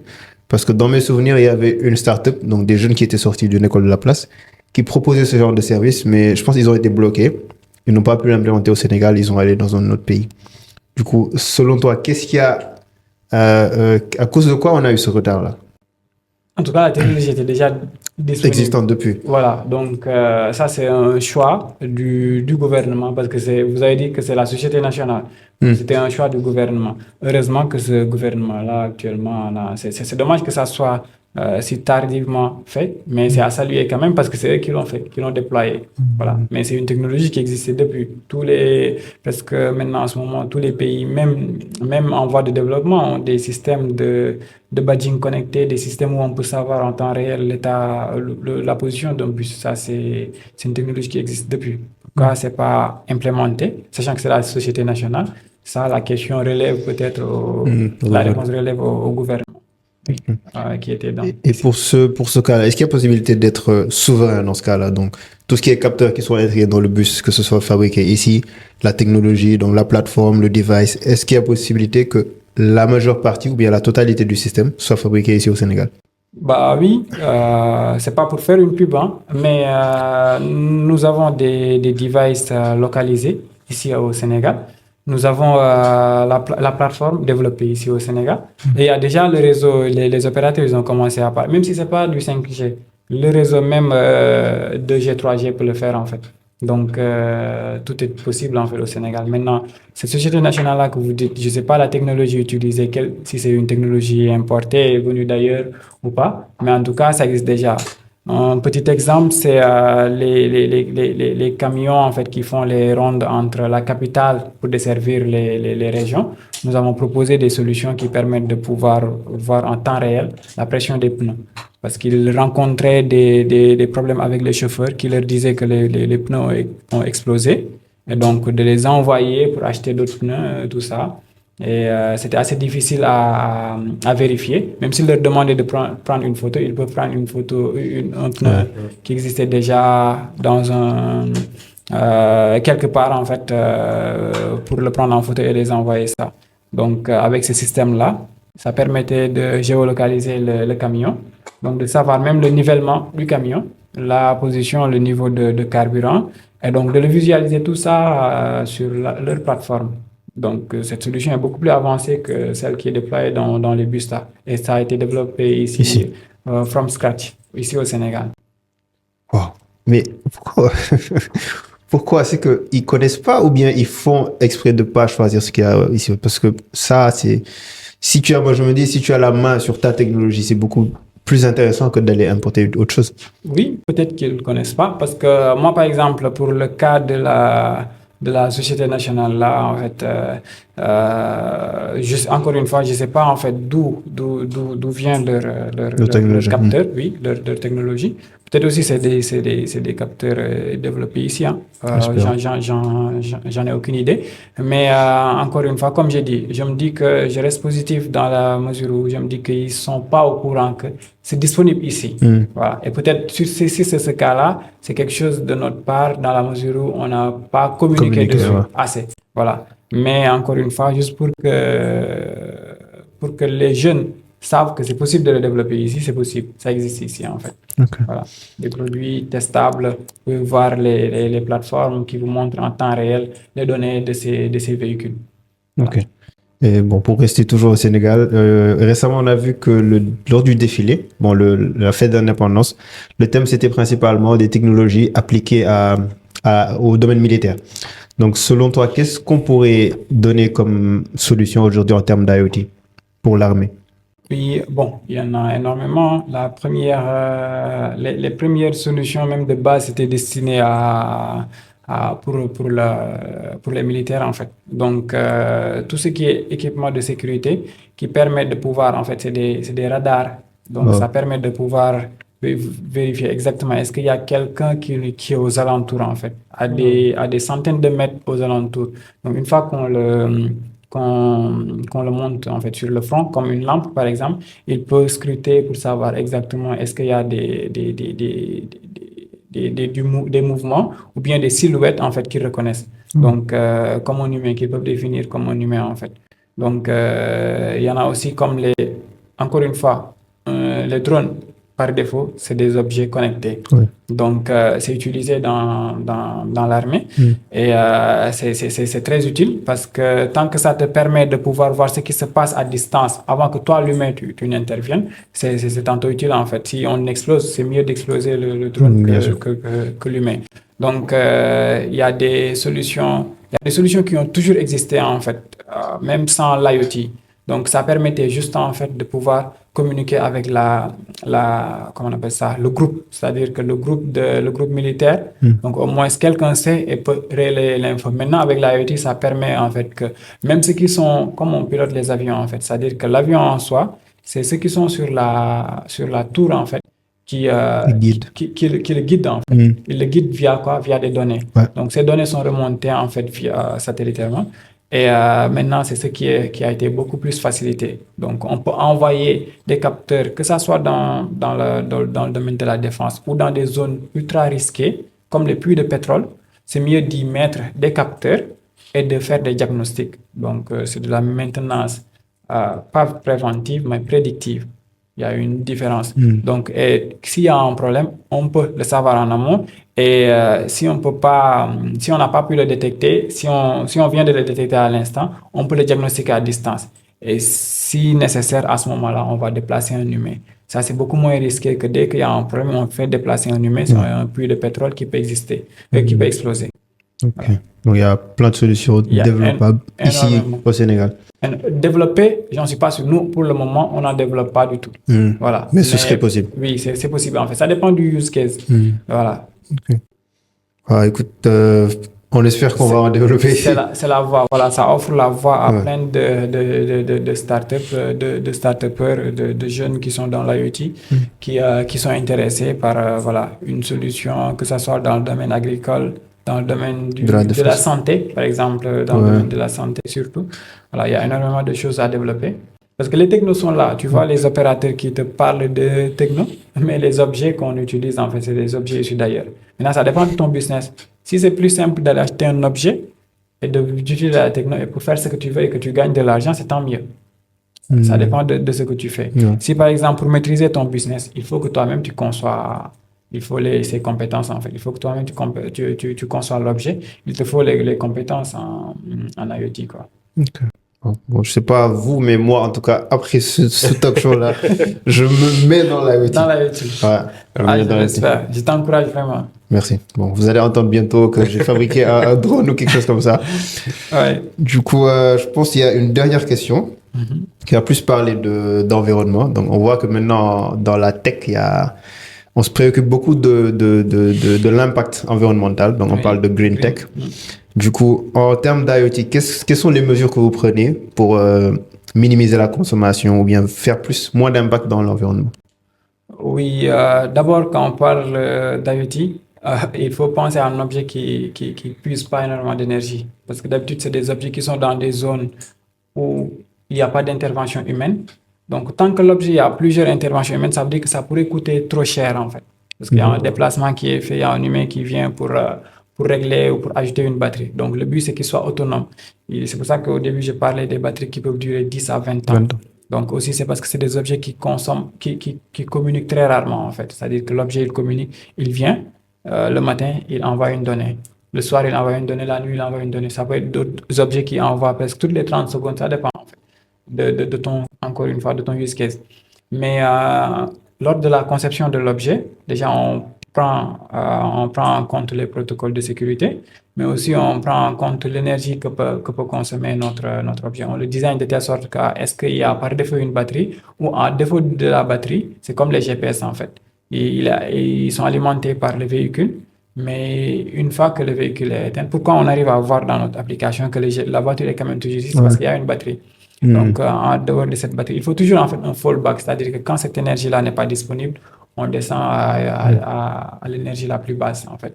Donc, et ça, on le prend en compte dès le début, parce qu'un objet qui consomme trop ou bien qui parle trop, très souvent, en IoT, c'est considéré comme un objet fou. Un objet fou. C'est-à-dire que l'objet doit être cadré. Et il doit parler que quand l'on veut. À moins que toi, ton but, c'est de le laisser en fait mesurer tout et n'importe quoi. Mais très souvent, dans un projet, l'objet a un but très précis. Supposons un camion poubelle qui doit faire les rondes pour récupérer les poubelles qui sont pleines. Donc, je travaille dans un projet d'IA en fait où il fallait détecter de façon prématurée les comportements des objets fous. Un objet normal, c'est quoi? C'est un objet qui parle 2 à 3 fois dans la journée. Un objet fou, c'est un objet qui va venir parler 0 fois ou 10 fois. Quand tu veux 3 fois, tu le vois parler 10 fois, c'est-à-dire qu'il a envoyé 10 messages, ça veut dire qu'il est fou en fait. Pourquoi il a parlé autant alors que toi, tu l'avais réglé que de 3? C'est bien, il y a bien une raison derrière en fait. Voilà, donc parce que ça guide le camion à savoir que non, je ne vais pas passer dans cette zone parce que ces objets les poubelles, ils sont pas pleines. Donc, il n'y a pas besoin. C'est pas urgent. Ou bien, cette ruelle, en fait, tous les poubelles sont pleines, en fait. C'est même déversé. Il faut passer prioritairement pour aller les récupérer. Donc, ça aide le camion ou bien le camionneur ou la société qui gère ces déchets-là de pouvoir faire la ronde. Mais si tu vois qu'en fait, il communique plus ou bien il communique moins, à ce moment-là, en fait, ça veut dire que ton trajet n'est pas optimisé. Et donc, tu dégages plus de CO2 que tu devrais. Donc, il y a tout ça qui est pris en compte, en fait. Et ça, c'est de l'IoT qui peut être mixé avec de l'IA pour faire du traitement en temps réel. Pour lire juste les données de la poubelle et envoyer ça, il n'y a pas besoin d'IA. Ouais. Mais pour faire des L'optimisation. calculs plus avancés, voilà, on peut le mixer avec des algorithmes de machine learning pour faire des calculs en temps réel et prendre des décisions eux-mêmes, en fait. Ces objets qui prennent des décisions eux-mêmes avant même d'envoyer les données vers la plateforme. Ok. Mais qu'en est-il des avions et des fusées? Parce que, bon, de ce que j'ai compris, quand l'objet il communique beaucoup trop, c'est qu'il est fou. Mais je pense dans les avions, les fusées, leur capteur, ils communiquent presque en temps réel. Oui. Du coup, est-ce que c'est des objets fous ou bien ils ont été designés de cette Comme j'ai dit, oui, voilà. Le but là-bas, le but de ce projet-là, c'était qu'il enregistre En fait, le but là, ils ont une boîte noire Oui. pour y mettre les moindres infos. Même si tu débranches ta ceinture, c'est sûr, en fait, c'est enregistré dans une base de données. Donc, on sait qu'actuellement, à 10h45, 38 secondes, 0 tierce, le passager qui est à la chaise 40L a enlevé sa ceinture. Au moins comme ça. Voilà, ça c'est le but en fait. Donc, mais l'avion a assez d'énergie en fait pour pouvoir soutenir ça. Là, on parle de poubelles qui peuvent être en fait dans la rue. Donc, il y a pas, on va pas venir en fait changer les batteries ou bien alimenter ça en temps réel. Il faut mettre des batteries peut-être qui peuvent durer avoir une très longue durée de vie. Donc, il n'y a pas besoin en fait autant d'optimisation. Pour l'avion, le but recherché là-bas, c'était d'enregistrer autant de données. Mais par défaut, par exemple, dans un smart metering, dans une smart city, même dans une smart city, il y en a beaucoup qui, encore une fois, on est dans une cité, et dans une ville, donc il y a assez d'énergie disponible là-bas aussi. On n'est pas contrainte à l'énergie. On n'a pas de contrainte d'énergie, que ce soit du solaire ou voilà, de l'électricité là, normale. On est dans la ville, il n'y a pas de problème, on peut en procurer comme on veut. Donc là-bas, les objets peuvent récupérer autant de données et les envoyer. Mais si toi, ton projet de base, il fallait lire en fait tes battements cardiaques toutes les 1 minute et que finalement il les récupère, vous voyez que les smartwatches ça se décharge très vite. Ouais. C'est pas pour rien en fait, parce qu'ils sont en permanence connectés en Bluetooth avec notre téléphone. Et ils mesurent en fait, il y a des capteurs derrière qui mesurent. Ces mesures-là, ils les envoient en fait tout le temps. Ce qui est contraire aux objets qu'on peut voir dans la rue, qui mesurent une fois, ils s'endorment. Et attendent X secondes ou X minutes ou X heures pour se réveiller et viennent mesurer encore une fois. Ici, on a un chargeur. Chaque 2 jours ou chaque jour, on peut venir le charger. La caméra de surveillance que tu as mis ou bien les objets de tracker que tu as mis dans les véhicules, tu ne vas pas venir chaque jour ou chaque 2 jours mettre une batterie, tu ne peux pas. Il faut minimiser la base de base, le temps on appelle ça en fait lecture en fait, c'est-à-dire que le moment où le capteur va se réveiller pour lire, il faut le minimiser le nombre de fois. Donc tout ça, c'est des bonnes pratiques à prendre en compte pour être green déjà et ne pas consommer énormément d'énergie et aussi ne pas générer énormément d'ondes en fait, parce qu'il y a beaucoup de bruyères d'objets qui existent là, mais qu'on ne voit pas, c'est normal à l'œil nu, qui émettent énormément d'ondes en fait. Donc il faut que c'est pour ça que je parlais au début que des fois, c'est peut-être pas bien d'aller acheter un microcontrôleur lambda dans le marché et venir le programmer. En fait. C'est mieux de savoir exactement ce que contient ce microcontrôleur-là, sinon on le fait from scratch si on a les capacités en fait. Parce que là, on est sûr de pouvoir contrôler tout ça, de savoir est-ce que notre objet il dégage autant d'ondes ou pas. Et même il y a le contraire aussi, des objets qui permettent de pouvoir mesurer ça. Si ça génère autant d'ondes, on a d'autres objets qui permettent de mesurer et savoir. C'est comme ce qu'on fait avec les Wi-Fi en fait. Chaque cellule en fait génère de nouvelles cellules. Donc ça crée en fait, s'il y a beaucoup de Wi-Fi dans une même zone en fait, ça crée des interférences. Et c'est avec ces objets-là qu'on peut mesurer pour savoir les ondes qui sont générées et donc de pouvoir venir réguler en fait en conséquence. Ça, c'est possible de le faire de façon automatique, mais c'est l'objet, le concepteur lui-même en fait qui doit prendre ça en compte. Mais il faut tout le temps, encore une fois, un régulateur en amont pour vérifier est-ce que voilà, ces objets-là respectent bien les normes et ils ne génèrent pas autant d'ondes qui sont nocifs en fait à la santé, à la qualité de vie humaine, quoi. Ouais, ça, il y a une autre question parce que ça, bon, je sais pas si il y en a qui savent pas est-ce que c'est vrai ou pas.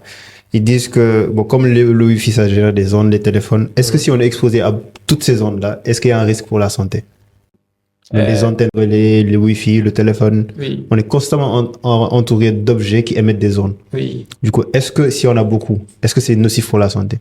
Si on en a beaucoup, ça veut dire que, parce que les ondes qu'est-ce que vous appelez? Dans une zone où il y a beaucoup de Wi-Fi, beaucoup d'antennes, beaucoup de téléphones, est-ce que ça présente un risque pour notre santé? Ah bon, ça, j'ai pas trop d'idées là-dessus, je sais pas trop. Tout ce que je sais, c'est que, en fait, là où si on a un objet qui nous permet de mesurer les ondes et qu'on est sûr qu'en fait ces ondes-là peuvent être nocives, dès lors que en fait c'est des objets qui coûtent rien en fait.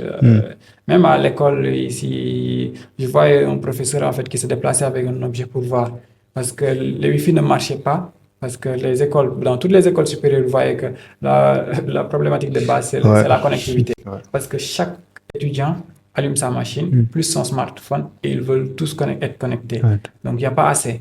Du coup, s'il n'y en a pas assez, c'est quelqu'un qui va vouloir installer une application du genre Connectify pour pouvoir répliquer ce réseau-là, créer un nouveau réseau via le réseau de base. C'est-à-dire il est connecté à ce réseau Wi-Fi, et via ce réseau Wi-Fi, il crée son nouveau réseau qui va être stable. Le problème, c'est que si beaucoup d'étudiants le font, finalement, même le réseau de base sera instable. En fait.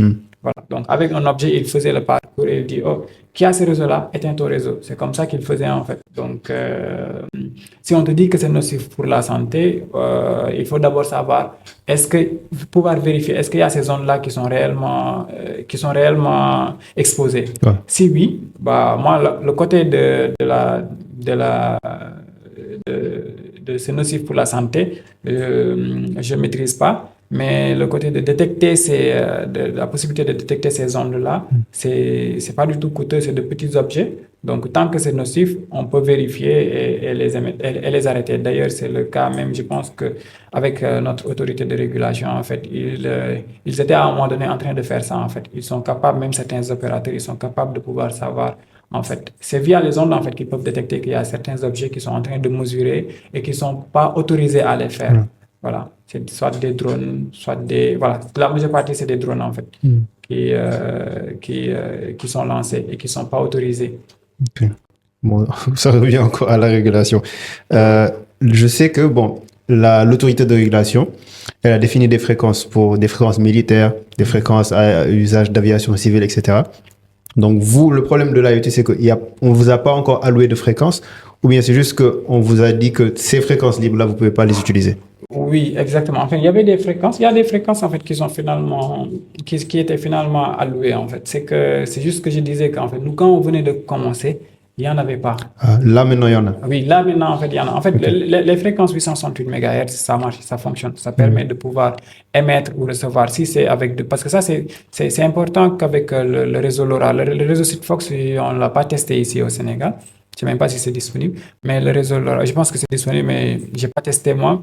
Mais le réseau LoRa, ça a été testé à titre d'expérience, donc d'expérimentation. Et ça marchait. Donc, le but, c'était que, en fait, comme on est dans un pays qui a des droits, des réglementations, il faut être réglementé. Maintenant, si le cadre-là n'était pas encore défini, comment est-ce qu'on est censé faire? Voilà, le mieux, c'est que puisqu'on ne sait pas, il ne faut pas tenter le diable. Donc, c'est pour ça qu'on a arrêté d'utiliser le réseau et d'utiliser les réseaux existants, quoi. Mais ce qui nous a arrangé et qui pouvait diminuer nos coûts, c'était d'utiliser notre propre réseau, LoRa. Voilà. OK. Bon. Il y a énormément de choses à dire sur l'IoT et je vois qu'il y a pas mal de projets possibles pour le pays, pour plein de use cases en général. Donc, je pense que ceux qui suivent, vous avez des idées si vous voulez vous lancer dans l'IoT. Moi, en tout cas, j'en ai plein. Et donc, du coup, si Mustapha, t'as pas de questions, moi, je suis bon. Oh, pour moi, c'est bon. Hein. Le reste, on va garder ça peut-être Ouais. pour l'autre épisode. Peut-être un épisode de De IoT. Ouais, IoT, Inch'Allah. ouais. Ou même télécom, hein, parce que c'est Ouais. très intéressant. ouais. Des fois, il y a des questions qui sont plus tournées les réseaux. Ouais. Du coup, j'ai pas envie de faire trop d'hors sujet. Peut-être ça peut être le sujet dans notre épisode. En vrai, je pense qu'il y avait un sujet sur les ondes hertziennes. Du coup, côté aviation et côté télécom. Okay. Du coup, si ça t'intéresse, on pourra Oui. en parler un jour. Pour assister, je suis pas. Pour assister et suivre, écouter. Ah non, tu seras l'expert invité. Du coup, merci Mustapha d'avoir été là. Merci d'avoir accepté l'invitation et de nous avoir appris toutes ces choses-là sur l'IoT. Et comme je disais au début, moi, là, je ressors avec plein de nouvelles idées. Ouais, donc, on espère que ça va aboutir. Et donc, comme d'habitude, merci de nous avoir suivis. Si vous avez des suggestions, des questions dans l'espace commentaire, que ce soit des suggestions concernant cet épisode, des suggestions d'invités pour les prochains épisodes, tout ce que vous avez dans l'espace commentaire. Abonnez-vous, aimez, partagez la vidéo et on se retrouve dans un nouvel épisode. Ciao. Ciao. Ciao, ciao.